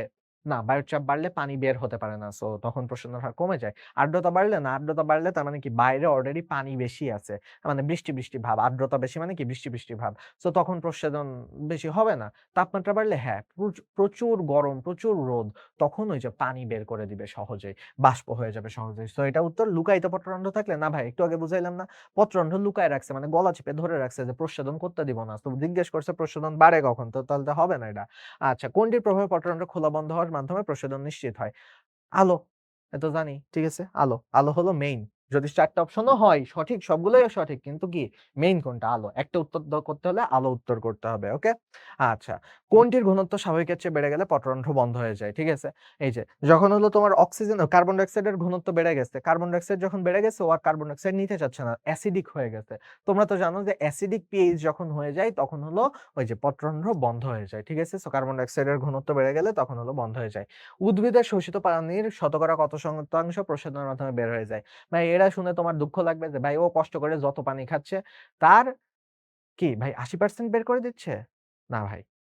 ও ৯৯% বের করে দিচ্ছে। মানে হুদাই হলো খাটাখাটনি করতেছে। ঠিক আছে? আচ্ছা, পত্ররন্ধ্র খোলার বন্ধের কারণ কি? পত্ররন্ধ্র খোলার বন্ধের কারণ হলো রক্ষী কোষের স্ফীতি এবং স্থিতিশীলতা। দেখো, একটা কোষ রক্ষী কোষে এরকম অবস্থায় আছে, ২ টা রক্ষী কোষ পাশাপাশি এই অবস্থায় আছে। যখন এরা ফুলে যাচ্ছে তখন এরা এরকম দূরে হয়ে যাচ্ছে। তখন মাঝখান দিয়ে একটা ফাঁকা দেখা যাচ্ছে। ঠিক আছে? আর যখন এরা আবার চুপসায় যাচ্ছে, যখন চিকন হয়ে যাচ্ছে তখন আবার ফাঁকাটা বন্ধ হয়ে যাচ্ছে। সো তার মানে রক্ষী কোষ ফুলে গেলে খুলে যায়, রক্ষী কোষ শুকায় গেলে বন্ধ হয়ে যায়। তো বাকিগুলো আসলে কিন্তু অতটা ব্যাপার না। মেইনলি রক্ষী কোষের কারণেই পত্ররন্ধ্র খোলা বন্ধ হয়। আচ্ছা, উদ্ভিদের পত্ররন্ধ্র রাতে খোলা, দিনের বেলায় বন্ধ থাকে। আচ্ছা, ইন্টারেস্টিং একটা প্রশ্ন করছে, যারা একটু বুদ্ধি খাটায় বড় তারা বলতে পারবা সহজে। যে কারা চায় দিনের বেলা সূর্যের আলো বেশি পড়ে পানি বেশি বের না হয়ে যায়? কার এত অভাব আছে? ম্যানগ্রোভ উদ্ভিদে এত অভাব আছে? না। ওই জায়গায় তো সমুদ্রের পাশে। স্থলজ উদ্ভিদে এত অভাব আছে? না। জাম গাছে ডেইলি বৃষ্টি-টিষ্টি পড়তেছে। জলজ উদ্ভিদ ভাই ও তো পানির মধ্যে আছে। ও সারাদিন যদি পত্ররন্ধ্র খোলা থাকে ওর কোনো প্যারাই নাই। মরুজ উদ্ভিদগুলো দিনের বেলা এতটা গরম থাকে, ওই সময় যদি ও পত্ররন্ধ্র খুলে ১ সেকেন্ড খুলবে পানি হাওয়া হয়ে গেছে। সো ও এইজন্য দিনের বেলা পত্ররন্ধ্র লুকায়েই রাখে। খুলেই না। ও রাতের বেলা পত্ররন্ধ্র খুলে। সো মরুজ উদ্ভিদ হলো উত্তর। ওকে? কোন বর্ণের আলো পত্ররন্ধ্র খোলা ত্বরান্বিত করে? এটা তো বুঝাইছি। পত্ররন্ধ্র খোলা যদি ত্বরান্বিত করে বা প্রস্বেদন কোন আলোতে হয় এটা যদি জিজ্ঞেস করে, দেখো তোমাদেরকে একটা টেকনিক শিখাই দিই। প্রস্বেদন কোন আলোতে ভালো হয় এটা যদি জিজ্ঞেস করে উত্তর হলো নীল আলোতে। কিন্তু আরেকটা জিনিসের সাথে তোমরা এটা গুলায় ফেলো, একটু বইতে নোট করে রাখো। সালোক সংশ্লেষণ কোন আলোতে ভালো হয়? ঠিক আছে? সালোক সংশ্লেষণ, শ্বসন আর খনিজ লবণ পরিশোষণ এগুলোর জন্য কোনো আলোর রিলেভেন্স নাই, আলো লাগে না।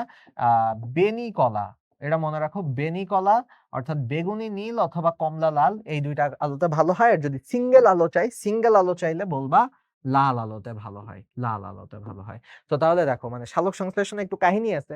প্রস্বেদনে খালি নীল আলো হলেই ভালো হয়, মানে পত্ররন্ধ্র খুলে যায়। আর সালোক সংশ্লেষণের ক্ষেত্রে হয় বেগুনি নীল একসাথে থাকতে হবে, নাইলে কমলা লাল একসাথে থাকতে হবে। যদি অপশনে সিঙ্গেল কোনো উ রং চাই তাহলে লাল দিতে হবে। বেগুনিও দিবা না, নীলও দিবা না, কমলাও দিবা না। খালি লাল দিবা। ওকে?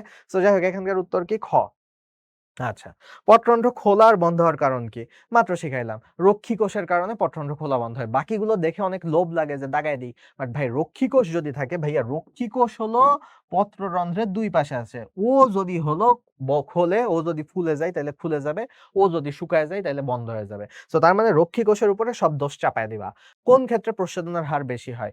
আর্দ্রতা বেশি হলে প্রস্বেদন বেশি হয় না? আর্দ্রতা বেশি মানে যে বৃষ্টি হবে, প্রস্বেদন হবে না। বায়ুচাপ কম হলে হয়? হ্যাঁ, চাপ কম আছে, নিম্নচাপ সৃষ্টি হইছে। সব নিম্নচাপ অঞ্চলের দিকে কি বাতাস যায়। সো তার মানে এটা হবে। তাপমাত্রা কম হলে শীতকালে প্রস্বেদন হয় না? হয় না ওরকম একটা।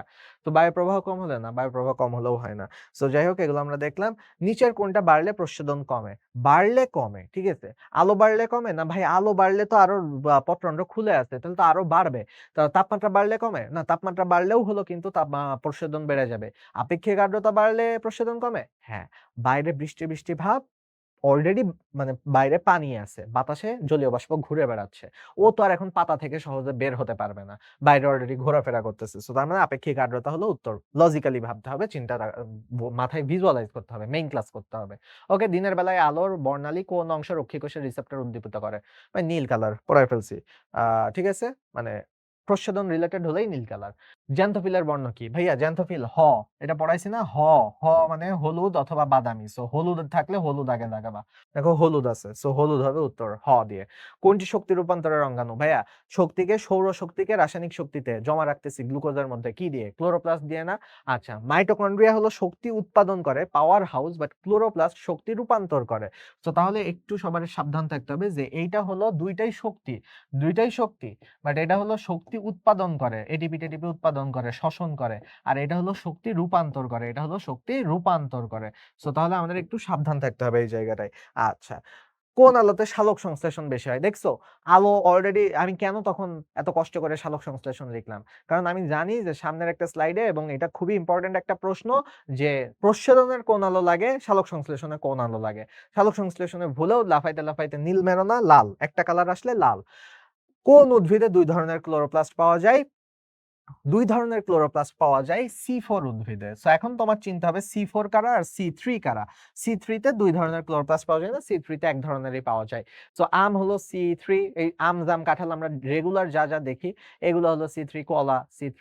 তো আখ আর পাটের মধ্যে কনফিউশন হচ্ছে, তাই না? তো একটু মুখস্থ রাখতে হয়, আখ হলো C4 টাইপের উদ্ভিদ, আখ হলো C4 টাইপের উদ্ভিদ।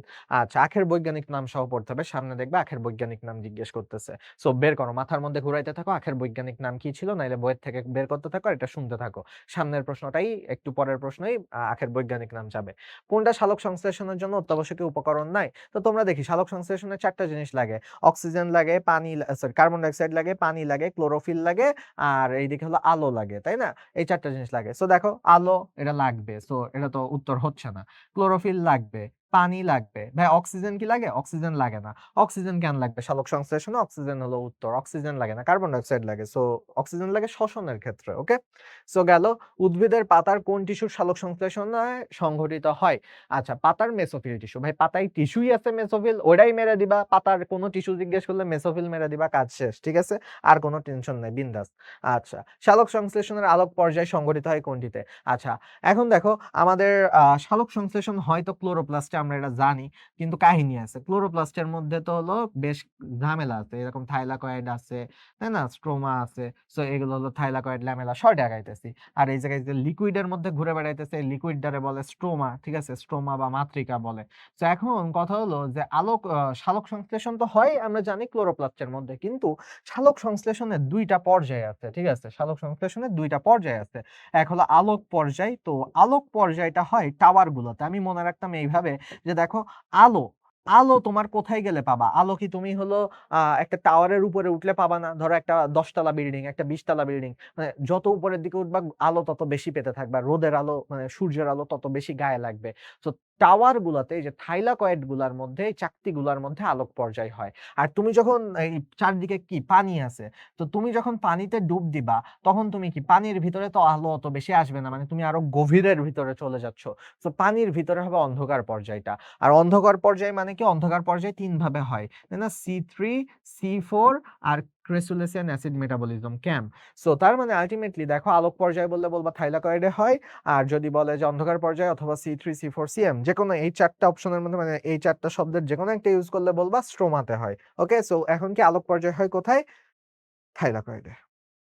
ওকে, সালোক সংশ্লেষণের সময় বর্ণালীর কোন আলোগুলো বেশি ব্যবহৃত হয়? কি শিখাইছি? বেনিকলা। বেনিকলা কই আছে? বেনিকলা, দেখছো, বেনিকলাতে হয়।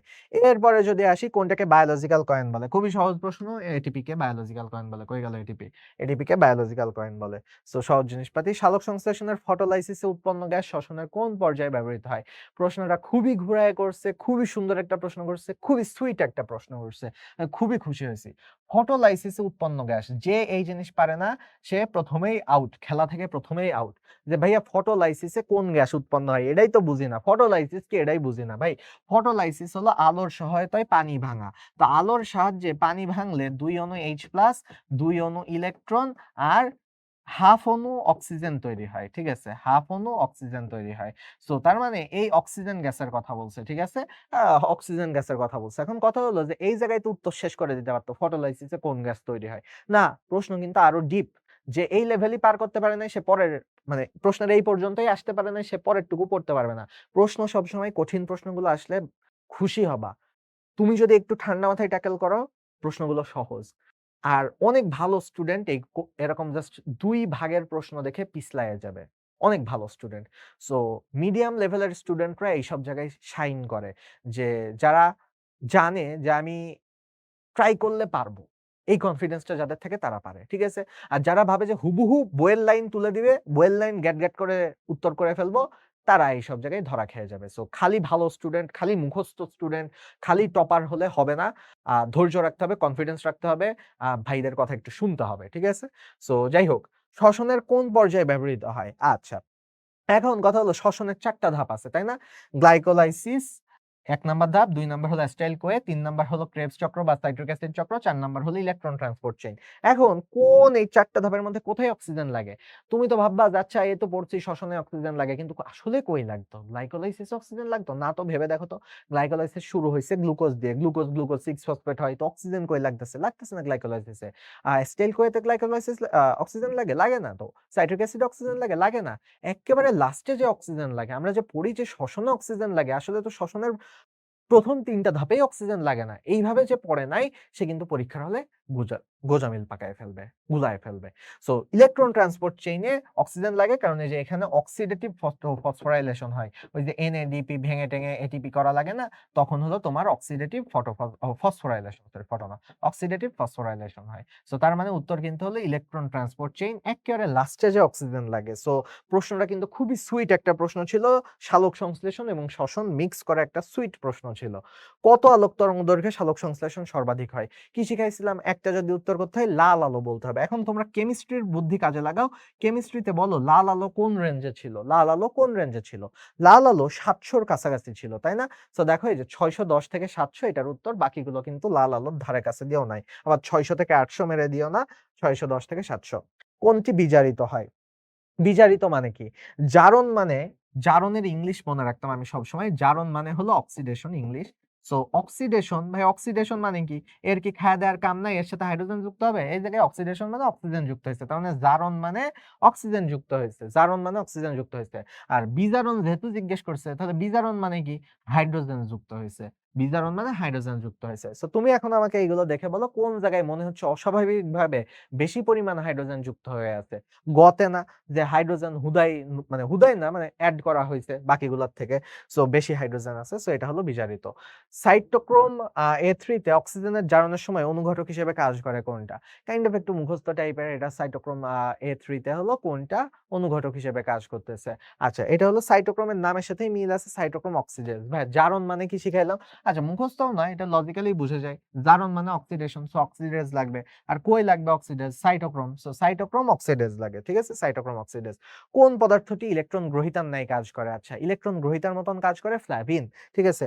যারা ওই যে ফটোসিস্টেম 1-2 পড়তেছো সক্রিয় অচক্রিয় তারা বুঝবা এটা ফ্ল্যাভিন। ঠিক আছে? এগুলো মেইন ক্লাসে আমি সক্রিয় অচক্রিয় পুরাটা ডিটেইলসে পড়াইছি। প্রি মেডিকেলের রেকর্ডেড ক্লাস আছে। সেখানে ডিটেইলসে পড়াইছি। দেখতে পারো ওগুলো রেকর্ডেড গুলা। পানির ফটোলাইসিসের জন্য কোনটা প্রয়োজন? আচ্ছা, প্রভাবক পানির ফটোলাইসিস তো কি বুঝলাম যে এই যে পানি ভেঙে সূর্যের আলোর প্রভাবে পানি ভেঙে ২ অণু H+, ২ অণু ইলেকট্রন আর হলো হাফ অণু অক্সিজেন তৈরি করে ফেললো। এখন কথা হলো যে সমতা আছে কিনা তোমরাই চেক করতে পারো। ঠিক আছে? সমতা আছে দেখেই সমতা করতে গিয়ে এই যে ২ হাফ অণু দেওয়া লাগছে। আচ্ছা যাই হোক। তো এখন এটাতে একটা প্রভাবক লাগে। প্রভাবক হিসেবে কাজ করে ম্যাঙ্গানিজ। ঠিক আছে? প্রভাবক হিসেবে কাজ করে ম্যাঙ্গানিজ। আচ্ছা। সো অক্সিডেটিভ ফসফোরাইলেশন এ কি উৎপন্ন হয়? আচ্ছা, এই যে দেখো তো এটা কিন্তু পড়াইলাম। অক্সিডেটিভ ফসফোরাইলেশন কোথায় হয়? আ একেবারে শ্বসনের ৪ নাম্বার ধাপে, অর্থাৎ ইলেকট্রন ট্রান্সপোর্ট যে চেইন আছে ওই জায়গায় তৈরি হয় বা ওই জায়গায় হয় অক্সিডেটিভ ফসফোরাইলেশন। সো ওই জায়গায় কি হয় চলো একটু দেখি তো। ওই জায়গায় এক অণু NADPH2 থেকে ২ টা ATP হয়। এটা কি হয়? না ভাইয়া। NADPH2 থেকে হওয়ার কথা ছিল ৩ টা ATP। তার মানে এটা ভুল কথা বলছে। FADH2 থেকে ৩ টা ATP হয়। হয়? FADH2 থেকে ২ টা ATP হওয়ার কথা ছিল। তার মানে ভুল কথা বলছে। জারিত শক্তি বিজারিত হয়। আচ্ছা, এটাকে সন্দেহের তালিকায় রাখলাম। এটা ঠিক কিনা আমরা দেখব। ADP, পাই আর ইলেকট্রন মিলে ATP তৈরি হয়। না ভাইয়া, ADP, পাই আর ইলেকট্রন মিলে ATP তৈরি করার খেলা বহুত আগেই শেষ। সালোক সংশ্লেষণে শেষ এটা। সো তার মানে আল্টিমেটলি এইখানে উত্তর হলো গ, যে জারিত শক্তি বিজারিত হচ্ছে। জারিত আচ্ছা, ওকে। দাঁড়াও। এইটাতে তাহলে আচ্ছা হ্যাঁ। সো এইটাতে দেখি। আচ্ছা, এটাতে ক উত্তর দিছে। যেহেতু অনুশীলনের প্রশ্ন আলিম স্যারের বইয়ের হওয়ার কথা আসলে ঠিক আছে। জারিত শক্তি বিজারিত হয় এটাও আমাদের সন্দেহের তালিকা। এটাও আসলে হয় না। সো ক হলো এখানকার উত্তর দিয়ে রাখছে। NADPH2 থেকে আমরা জানি যে সবসময় ৩ টা অণু ATP তৈরি হয়। কিন্তু কিছু ক্ষেত্রে ২ টা অণু ATP তৈরি হয়, মানে তাও অক্সিডেটিভ ফসফোরাইলেশন হয় না। সো এখানে আসলে যদি দেওয়ার না থাকতো এটা স্কিপ করাই ভালো। এটাতে কোনো উত্তরই হয় না। বাট তোমাদের আলিম স্যারের বইতে এখানে ডিসক্লেইমারও লিখতে ভুলে গেছে মনে হয়। আলিম স্যারের বইতে এটা লিখে রাখছে। ঠিক আছে? সো এটা আসলে হয় কোনটাই দিও না। বাট যেহেতু হুবহু যদি এরকম অপশন পাও তাহলে দাগাবা। মানে এটা চেঞ্জ করা হয় নাই এই কারণে যে আবারও বলতেছে অনুশীলনীতে ভুল থাকলে আমরা সেটা চেঞ্জ করি না। যদি পরীক্ষার হলে হুবহু মনে পড়ে যায়, আরে তাই তো এটা দেখছিলাম মনে হয়। ভাইয়ার সলভ ক্লাসে দেখছিলাম অথবা অনুশীলনের প্রশ্নে দেখছিলাম, আরে ভাইয়া এটা ভুল করতে গেছিল। ঠিক আছে? So exactly. তাহলে এইভাবে যদি কখনো মনে পড়ে তাহলে দাগায় দিবা। তাছাড়া দাগায়ও না, তাহলে তখন তোমার স্কিপ করবা অথবা যেটা মনে চাবে সেটাই দাগাবা। যেটা তোমার সঠিক মনে হবে সেটা দাগাবা।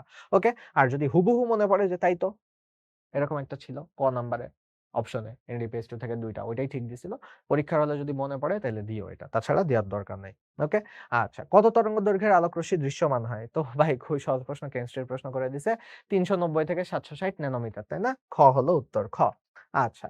সো পিগমেন্ট সিস্টেম 1 মানে ফটো সিস্টেম 1 এর কথা বলছে। এটাতে ক্লোরোফিল থাকে কোনটা? তোমাদের আমি মেইন ক্লাসে যখন পড়াই তখন এটাকে একটা সিস্টেমেটিক ওয়েতে পড়াইছিলাম যে ভাইয়া ফটো সিস্টেম 1 আর ফটো সিস্টেম 2 আছে না? সো ফটো সিস্টেম 1 হলো ক্লাসের ফার্স্ট বয়। মনে করো যে ক্লাসের ফার্স্ট বয়। আর ফটো সিস্টেম 2 হলো সেকেন্ড বয় বলো না, লাস্ট বয় বলো। ঠিক আছে? মনে করো ২ জনের ক্লাস। এই ক্লাসে ২ জন স্টুডেন্ট পড়ে মাত্র। সো একজন ফার্স্ট বয় আর একজন লাস্ট বয়। সো এখন এই ফার্স্ট বয় যে ওর কি মার্ক বেশি থাকবে। সো ওর হলো যে কি বলে ক্লোরোফিল থাকে। ওই ক্লোরোফিল গুলো থাকে বেশি মার্কের, ৭০০ মার্কের। আর ও তো হলো লাস্ট বয়, ওর হলো ক্লোরোফিল একটু কম মার্কের থাকে, ৬৮০ মার্কের থাকে। সো তাহলে দেখো P700 এইটা হলো তোমার এই ফটো সিস্টেম 1 এর। কাজের দিক থেকে নিচের কোন জোড়ার সদস্যরা বেশি সাদৃশ্যপূর্ণ? আচ্ছা, খুবই সহজ প্রশ্ন করছে যে ভাই ডিএনএ আরএনএ এর সাথে এটিপির কি সম্পর্ক? এগুলোর কোনো সম্পর্ক নাই। আসলে উত্তর হলো ক। ঠিক আছে? উত্তর হলো ক। এডিপি আর এডিপি কাছাকাছি জিনিসপাতি। আচ্ছা, সালোক সংশ্লেষণ প্রক্রিয়ায় প্রথম রাসায়নিক পদার্থের নাম কি? সালোক সংশ্লেষণ প্রক্রিয়ায় প্রথম স্থায়ী জিজ্ঞেস করে নাই। C3 সালোক সংশ্লেষণের প্রথম রাসায়নিক পদার্থ জিজ্ঞেস করছে। C3 টাই বলো। ঠিক আছে? অপশন দেখলেই বুঝবা C3 টা চাইছে। C4 এর একটা অপশন নাইও। ঠিক আছে? অক্সালো অ্যাসিটিক অ্যাসিড তো C4 এ তৈরি হয়। ওটা নাইও। সো প্রথম রাসায়নিক পদার্থ অনেকেই 3-ফসফোগ্লিসারিক অ্যাসিড দেখে দাগ দিয়ে দিবে। আমি সবসময় এইজন্য বলি ভাইয়া বাকি ৪ টা অপশন পড়ো, নাইলে একটা মানে পচা শামুকে পা কাটলা। পারা প্রশ্নের উত্তর তুমি ভুল করলা, জাস্ট দাগায়ে কতে তোমাকে ট্র্যাপ দিছে। এই যেই স্যার এই প্রশ্ন করছে, আলিম স্যার এই প্রশ্ন করছে, আলিম স্যারের প্রতি স্যালুট। ঠিক আছে? স্যার যে আপনি ওদেরকে এই যে মানে যেসব মানে স্টুডেন্টরা ভাবে যে উত্তর দেখলেই দাগায় দিব তাদেরকে আপনি বোকা বানাইছেন। কারণ ওদের বোকা বানানো উচিত। ঠিক আছে? একটুও বুদ্ধি খাটায় না। ভাই এটা তো হবে না। এটা হলো 3-ফসফোগ্লিসারিক অ্যাসিড হলো প্রথম স্থায়ী পদার্থ। সো প্রথম অস্থায়ী পদার্থ প্রথমে তৈরি হয় না? সেই অস্থায়ী পদার্থের নাম কি? ৬ কার্বন বিশিষ্ট কিটো অ্যাসিড না? সো উত্তর হলো কিটো অ্যাসিড। যে হলো অন্তত ৪ টা অপশন পড়ছে তার মনে একটা সন্দেহ জাগবে যে ভাই তাই তো স্থায়ী পদার্থ তো লেখা নাই। আমি কেন এটা দাগাইতে গেছিলাম? এটা তো দাগানো যাবে না। কিটো অ্যাসিড দাগাইতে হবে। ঠিক আছে? ওকে। সো তাহলে কিটো অ্যাসিড হবে এটার কথা। C4 উদ্ভিদের ক্ষেত্রে নিম্নের কোনটি CO2 এর উৎস? তো CO2 এর উৎস কোনটা? C4 বলেই দেওয়া হইছে। তো C4 যেহেতু বলে দিছে, C4 এ কি অক্সালো অ্যাসিটিক অ্যাসিড না, সরি। অক্সালো অ্যাসিটিক অ্যাসিড তো প্রথম স্থায়ী পদার্থ। C4 এর ক্ষেত্রে এই যে ম্যালিক অ্যাসিড আছে, তো ওই জিনিসটা CO2 এর উৎস হিসেবে কাজ করে। ঠিক আছে? ওইটা CO2 এর উৎস হিসেবে কাজ করে। ঠিক আছে? এটা C4 যখন ডিটেইলসে পড়াবো মেইন ক্লাসে তখন দেখো। ক্যালভিন চক্রে উৎপন্ন প্রথম যৌগটি কয় কার্বন বিশিষ্ট? দেখো, প্রথম স্থায়ী পদার্থ জিজ্ঞেস করে নাই, প্রথম যৌগ জিজ্ঞেস করছে। সো দেখো উত্তর হওয়ার কথা ছিল ৬, কিন্তু অপশনে কি তুমি ৬ দেখতেছো? অপশনে ৬ দেখতেছো না। আচ্ছা, আলিম স্যারকে একটু আগে স্যালুট দিছিলাম। সো এখন আবার একটু স্যাড হয়ে গেলাম। স্যালুটটা ফেরত নিতেছি না, বাট স্যাড হয়ে গেলাম যে উনি একটা ভুল প্রশ্ন দিছে। এইটাতে উনি জাস্ট মানে ৬ যেহেতু দেয় নাই, এখানে খ মানে ৩ উত্তর দিতে হবে। কারণ উনি হয়তো স্থায়ী বুঝাইতে যেয়ে স্থায়ী অপশনটা টাইপিং মিস্টেক হয়ে গেছে বা যাই হোক আছে। এই যে দেখো লেখা আছে C3 চক্রের প্রথম যৌগ হলো ৬ কার্বন বিশিষ্ট অস্থায়ী কিটো অ্যাসিড। কিন্তু এখানে উত্তর আমরা দিছি ৩ কার্বন। মানে হয়তো ধরেই নিছি আলিম স্যার ভুলে অপশনের মধ্যে ৬ বসায় নাই অথবা প্রশ্নের মধ্যে স্থায়ী বসায় নাই। আচ্ছা, পৃথিবীর সবচেয়ে গুরুত্বপূর্ণ এনজাইম কোনটা? আচ্ছা, এটা তুমি সালোক সংশ্লেষণের ক্লাস ভালো মতন করে থাকলে জানো। ১০০ বার তাহলে বলছি, পৃথিবীর সবচেয়ে গুরুত্বপূর্ণ এনজাইম হলো রুবিস্কো এনজাইম। কারণ রুবিস্কো এনজাইম যদি না থাকতো তাহলে সালোক সংশ্লেষণ শুরুই হতো না। কার্বন ডাই অক্সাইডের সাথে রাইবোলোজ রাইবোলোজ 1,5 বিসফসফেট যেটা আছে RUBP আর কি। সো এইটা যুক্ত হওয়ার জন্য এই যে কানেকশন, এই কানেকশনের জন্যই লাগে রুবিস্কো। এই কানেকশনের জন্য লাগে রুবিস্কো। সো নাইলে রুবিস্কো থাকতোই না। এটা রুবিস্কো না থাকলে সালোক সংশ্লেষণই হতো না। সো সালোক সংশ্লেষণ যদি না হতো ভাই কি হতো? ভাই সালোক সংশ্লেষণ না হলে উদ্ভিদ বাঁচতো না। আরে ভাই উদ্ভিদ দিয়ে কি করব? এই তো হলো কত মাছ, মুরগি, গরু, ছাগল কত কিছু আছে, হাঁস, মুরগি। সো এগুলো খেয়ে বেঁচে থাকতাম। ভাই গরু, ছাগল, হাঁস, মুরগি, মাছ, মুরগি এরা কি খায় এরা? এরা হলো দিন শেষে কোনো না কোনো উদ্ভিদই খায়। সো এরাও তখন বেঁচে থাকতো না। আর এরা বেঁচে না থাকলে ভাই তুমি কই থেকে বেঁচে থাকতা? ঠিক আছে? সো তার মানে রুবিস্ক হলো সবচেয়ে গুরুত্বপূর্ণ এনজাইম। কেলভিন চক্রে কার্বন ডাই অক্সাইডের ১ম গ্রাহক কোনটা? কেলভিন চক্রে কার্বন ডাই অক্সাইডের কি? কার্বন ডাই অক্সাইড কার সাথে যুক্ত হলো? আগের স্লাইডেই দেখাইলাম যে এনজাইম দিয়ে কার্বন ডাই অক্সাইড কার সাথে যুক্ত হলো? RUBP না? রাইবোলোজ 1,5 বিসফসফেট ওটা শর্ট ফর্ম হলো RUBP। সো রাইবোলোজ 1,5 বিসফসফেটের সাথে যুক্ত হয়। উদ্ভিদের বিপাক প্রক্রিয়ায় বাধাগ্রস্ত হয় কোনটির মাধ্যমে? বিপাক প্রক্রিয়া বাধাগ্রস্ত হবে নিম্ন তাপমাত্রা হলে নাকি উচ্চ তাপমাত্রা হলে নাকি অক্সিজেনের তাপমাত্রা, ঠিক আছে, উচ্চ চাপ হলে, কোনটা হলে হবে বলো? উদ্ভিদের বিপাক প্রক্রিয়া বাধাগ্রস্ত হবে মানে স্লো ডাউন হয়ে যাবে নিম্ন তাপমাত্রা হলে, ঠিক আছে। এই যে কয়েকদিন আগে একটা সংবাদে দেখতেছিলাম, মানে নিউজে দেখতেছিলাম যে আ এরকম অনেক মানুষ আছে, মানে বেশি করে ওই যে ধনী যারা, তো যাদের টাকা পয়সা প্রচুর আছে, তাই না? আমাদের তো একটা অনেকের মধ্যে এখন এই যে আমরা পড়াশোনা করতেছি, দিন শেষে কিন্তু আ ঘুরায় ফিরায় বলা যায় যে বেশিরভাগ 99% এর ক্ষেত্রেই বলা যায় যে আজ হোক কাল হোক একটা সময় আসবে যে মনে হবে যে আচ্ছা টাকা একটা ইম্পোর্টেন্ট জিনিস। সো যারা অতিরিক্ত বড়লোক হয়ে গেছে না, যে যাদের কাছে টাকা কোনো ব্যাপারই না, ঠিক আছে? তুমি যেটা ভাবতেছো যে এটা আমি পাইলে খুশি হয়ে যেতাম, ওইটা ওদের কাছে ওর থেকে ১,০০০ গুণ ১,০০,০০,০০০ গুণ বেশি আছে টাকা। ঠিক আছে? তুমি টাকা হিসাব করতেছি হাজারে, ১০০, ১০০ তে। ওরা হিসাব করে কোটিতে। তো এখন কথা হলো যে এরকম যারা আছে তারা, তাদের সবথেকে বড় ভয় কি জানো? তাদের সবথেকে বড় ভয় হলো তারা মারা যাবে। ঠিক আছে? মৃত্যু ভয়। সো দিন শেষে কিন্তু অতটাও পার্থক্য নাই। এত টাকা থেকেও কোনো লাভ নাই। সো ওদের মধ্যে আমি সেদিন নিউজে দেখতেছিলাম, ওদের মধ্যে ওরা আছে যে ওরা ক্রায়ো স্লিপ টাইপের একটা জিনিস নিতেছে। ক্রায়ো মানে অনেক ঠান্ডা। যারা ওই ছোটবেলায় টিয়ে পড়ছিলা, ক্রায়ো সার্জারি এইসব পড়ছিলাম আমরা মনে হয় আইসিটি তে বা সামথিং কোনো একটা জায়গায়। সো যাই হোক, ওই ক্রায়ো স্লিপের মধ্যে ওরা যেয়ে ওরা ওই পুরা বডির টেম্পারেচার কমায় দেয়। বডির টেম্পারেচার যখন কমে যায়, বডির এনজাইম গুলো কাজ করা অফ করে দেয়। এনজাইম গুলো কাজ করা অফ করে দিলে মারা যায় না।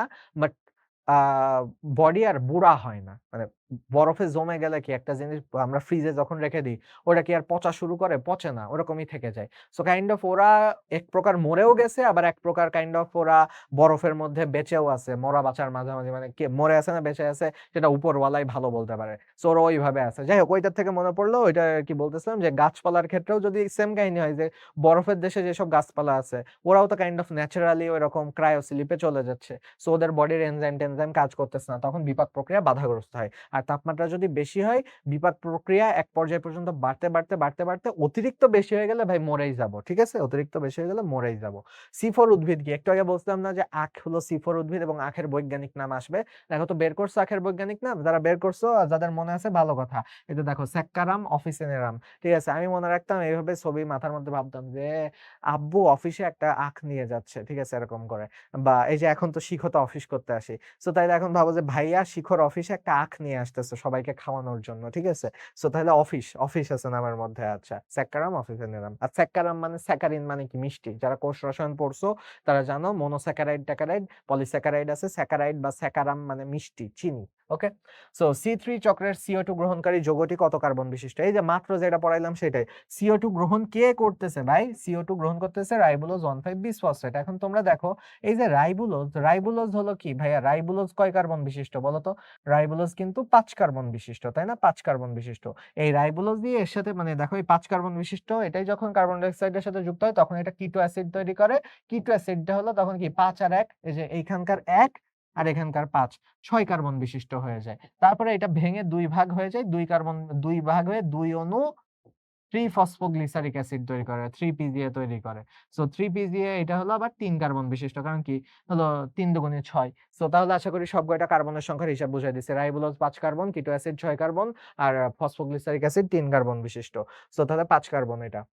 আবহমণ্ডলে CO2 হতে বিভিন্ন রাসায়নিক পদার্থের বিক্রিয়ার মাধ্যমে কার্বোহাইড্রেট সৃষ্টির জন্য তাপমাত্রার প্রয়োজন কত হয়? আচ্ছা, সহজ ভাষায় কি বুঝাইতে চাইছে ভাই? অনেকক্ষণ ক্লাস করছি। তাই না?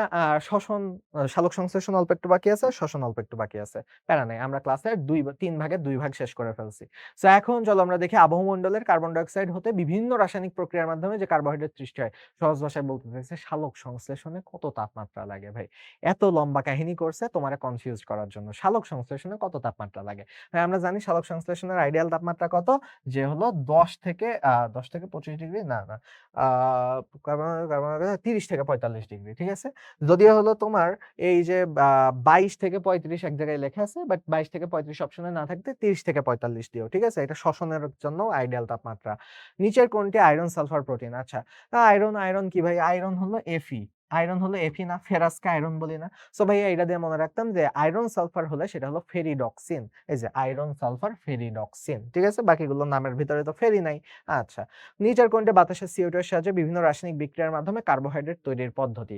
আচ্ছা, তো আবারও সহজ কথায় বাতাসের কার্বন ডাই অক্সাইডের মাধ্যমে রাসায়নিক বিক্রিয়া দিয়ে কার্বোহাইড্রেট তৈরি করছে, গ্লুকোজ তৈরি করতেছি। ভাই কার্বন ডাই অক্সাইড দিয়ে গ্লুকোজ তৈরি করতেছি। কি এটা? সালোক সংশ্লেষণ। তো ভাই সালোক সংশ্লেষণ কোনটা ভাই? সালোক সংশ্লেষণ কোনটা? ও সালোক সংশ্লেষণ ৯। আচ্ছা খেয়ালই করি নাই। দেখো এইটাও সালোক সংশ্লেষণ, এটাও সালোক সংশ্লেষণ, এটাও সালোক সংশ্লেষণ। C3 C4 CAM। ওকে? সো তাইলে এই একমাত্র বান্দা যেটা নাকি হলো শ্বসনের ৩য় ধাপ, তাই না? ক্রেবস চক্র। সো তাহলে এটা হলো হবে না। উদ্ভিদে ক্রাঞ্চ অ্যানাটমি দেখা যায়। ভাই ক্রাঞ্চ অ্যানাটমি দেখা যায় C3 তে না, C4 এ ক্রাঞ্চ অ্যানাটমি দেখা যায়। সো C4 এর এক্সাম্পল কি ভাই? আখ, ভুট্টা এগুলো হলো C4 এর এক্সাম্পল। কাঁধা, কাঁধা না ভাই, গম না, বার্লিও না। ঠিক আছে? আচ্ছা। সো এরপরে যদি যাই কয় প্রকার C4 গতিপথ লক্ষ্য করা যায়? C4 এর গতিপথ ওই যে লাস্টের পেজ আছে ভাই নামগুলো মনেই থাকে না। এত কঠিন ভাই মেইন ক্লাস করো মনে থাকবে। ঠিক আছে? মেইন ক্লাসটা করো মনে থাকবে ওখানে টেকনিক দেখায় দেওয়া হবে। C4 এর ৩ টা গতিপথ আছে। NAD ম্যালিক এনজাইম, ঠিক আছে? NAD malic enzyme, malic enzyme, ঠিক আছে? শর্টে লিখলাম এনজাইম। NADP ম্যালিক এনজাইম, ঠিক আছে? NADP ম্যালিক এনজাইম, MA শর্টে লিখে ফেললাম ম্যালিক এনজাইম। আর আরেকটা হলো ফসফোইনল পাইরুভিক কার্বক্সিকাইনেজ, ঠিক আছে? Phosphoenol pyruvic carboxykinase enzyme. তো তাহলে এইটা হলো আছে। তাহলে টোটাল কয়টা গতিপথ আছে? ৩ টা গতিপথ আছে। C4 এ ৩ টা গতিপথ আছে। C4 এ ৩ টা গতিপথ আছে। ঠিক আছে? কেলভিন চক্র কোথায় সংশ্লিষ্ট হয়? একটু আগে পড়াইলাম। যারা ভুলে গেছো লাড্ডু গুড্ডু, যাদের মনে আছে আচ্ছা ভুলে গেলে লাড্ডু গুড্ডু না, ঠিক করে ফেলো। সো দেখো, মনে যদি না থাকে ক্যালভিন চক্র মানে কি? ক্যালভিন চক্র অন্ধকার পর্যায়। অন্ধকার বলার সাথে, সাথে মনে পড়ছে যে ভাই আলো কোথায় আর অন্ধকার কোথায়? আলো থাকে যত তুমি ওই যে উঁচু টাওয়ারে উঠবা মানে থাইলাকয়েডের যে টাওয়ার গুলো আছে থাইলাকয়েডের টাওয়ারে আলোক পর্যায় হয়। আর পানির মধ্যে চাপ দিছো মানে স্ট্রোমাতে, ক্লোরোপ্লাস্টের স্ট্রোমাতে হলো তোমার অন্ধকার পর্যায় হয় বা C3 গুলো হয়। C3 C4 ক্যাম হয়। আচ্ছা। নিচের কোন উদ্ভিদটি উচ্চ তাপমাত্রায় সালোক সংশ্লেষণ করতে পারে? উচ্চ তাপমাত্রা কারা সহ্য করতে পারে? যারা হলো C4, C4 এর ক্রাঞ্চ অ্যানাটমি আছে, উচ্চ তাপমাত্রা সহ্য করতে পারে। তো এইগুলো তো C4 এর বৈশিষ্ট্য। এখন দেখো তাহলে C4 এর এক্সাম্পল কি? আখ, আখ পড়াইলাম না? ধান, গম, বার্লি এগুলো কিন্তু না, আখ হলো C4।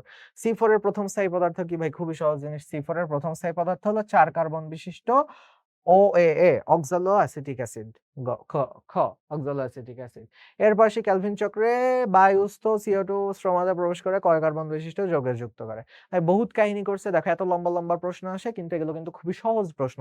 দেখো C3 তে জিজ্ঞেস করছে এই সবগুলো পুরাটা বাদ দাও ভাই, বাদ দাও, বাদ দাও, বাদ দাও।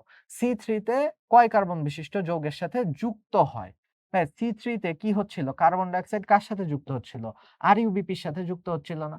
সো ভাই ঘুরে ফিরে একটু আগে যে প্রশ্ন সলভ করলাম RUBP কি? রাইবোলোজ কয় কার্বন বিশিষ্ট? ৫ কার্বন বিশিষ্ট। দেখো তো এত লম্বা প্রশ্ন তোমরা কি এই জিনিস বুঝতেছো যে পরীক্ষায় যে প্রশ্ন দেখে মনে হয় কঠিন, হ্যাঁ পরীক্ষার হলে বসলে হয়তো একটু বুক ধড়ফড় করে। কিন্তু আসলে তুমি যদি মাথাটা ঠান্ডা করে প্রশ্নটা পড়ো, প্রশ্ন কিন্তু সহজ। তুমি যা সলভ করে যাচ্ছ, আমি ক্লাসে যা পড়াচ্ছি, আমরা ক্লাসে যা পড়াচ্ছি, এই যে সলভ করতেছো এই প্রশ্নই তুমি যদি না বুঝো পরীক্ষার হলে তখন তোমার কাছে কঠিন মনে হবে। সো ৫ কার্বন হলো গ। উত্তর হলো গ। হ্যাচ ও স্ল্যাক চক্রের প্রথম স্থায়ী পদার্থ কোনটা? ভাইয়া হ্যাচ আর স্ল্যাক চক্র মানে C4। পরীক্ষার হলে মাথায় এমন জ্যাম খাবে হ্যাচ আর স্ল্যাকই বুঝবা না যে ভাই কি কি আসছে। সো হ্যাচ আর স্ল্যাকের প্রথম স্থায়ী পদার্থ হলো ৪ কার্বন বিশিষ্ট অক্সালো অ্যাসিটিক অ্যাসিড। আচ্ছা। সো এখন যদি যাই C4 উদ্ভিদ কোনটা? ১০০ বার পড়লাম আখ, আখ, আখ, আখ, আখ। ওকে কতবার পড়লাম আখে? তাহলে এটা ধরো যে এবার মেডিকেল ভর্তি পরীক্ষায় চলে আসলো। ভুট্টা উদ্ভিদের CO2 এর গ্রাহক যৌগ কয় ধরনের? ভাইয়া মাত্র পড়াইলাম না যে CO2 এর গ্রাহক যৌগ এটা হলো ৩ টা পথ আছে। ৩ টা পথ পড়াইলাম না এখন, তাই না? ৩ টা পথ। NAD malic enzyme, NADP malic enzyme আর হলো ফসফোইনল পাইরুভিক অ্যাসিড কার্বক্সিলিক আয়নেজ। ওকে? তো ৩ ধরনের গতিপথ আছে। সরি, আ ভুট্টা উদ্ভিদে CO2 এর গ্রাহক যৌগ কয় ধরনের? আচ্ছা সরি, ওইটা তো গতিপথ। আচ্ছা গ্রাহক যৌগ জিজ্ঞেস করছে। আচ্ছা। সো গ্রাহক যৌগের ক্ষেত্রে আচ্ছা সরি। এটা একটু মুছে দেই। গ্রাহক যৌগ জিজ্ঞেস করছে। গ্রাহক যৌগ বলতে বোঝাইতেছে যে কার্বন ডাই অক্সাইড গ্রহণ করবে কে? আমরা তো দেখলাম যে C3 এর ক্ষেত্রে কার্বন ডাই অক্সাইডটা গ্রহণ করতেছে কে? C3 এর ক্ষেত্রে কার্বন ডাই অক্সাইড গ্রহণ করছে RUBP। তাই না? এটা তো আমাদের পুরা মুখস্থ হয়ে গেছে। রুবিস্কো এনজাইমের সহায়তায় RUBP। বাট C4 ভুট্টা মানে C4 এর ক্ষেত্রে কে করবে? C4 এর ক্ষেত্রে ২ জন করবে। কোন ২ জন করবে? C4 এর ক্ষেত্রে ফসফোইনল পাইরুভিক অ্যাসিড যেটা আছে ও প্রথমে গ্রহণ করে। ফসফোইনল পাইরুভিক অ্যাসিড গ্রহণ করে নিয়ে যে ভিতরে যে ছেড়ে দিলে তখন যে RUBP গ্রহণ করে। তো তার মানে আল্টিমেটলি তোমার এই যে কার্বন C4 চক্রে RUBP আছে বাট পরে আছে। প্রথমে ফসফিনল পাইরুভিক অ্যাসিড গ্রহণ করে। সো কয়জন গ্রাহক যৌগ আছে? ২ ধরনের গ্রাহক যৌগ আছে। এক হলো ফসফিনল পাইরুভিক অ্যাসিড আর একটা হলো RUBP। সো উত্তর হলো ২ ধরনের। কোন তথ্যটি উদ্ভিদের জৈবনিক প্রক্রিয়ার জন্য সঠিক নয়? সঠিক নয় চাইছে। তাহলে সঠিকগুলো বের করে দিয়ে কেটে ফেলি। সূর্য থেকে বিচ্ছুরিত আলোর ৯০% ক্লোরোপ্লাস্ট কর্তৃক শোষিত হয়। আমরা সন্দেহের তালিকায় রাখতেছি একে যে ৯০% কেমনে শোষিত হলো? আসলেই কি হয়? আচ্ছা চলো দেখি।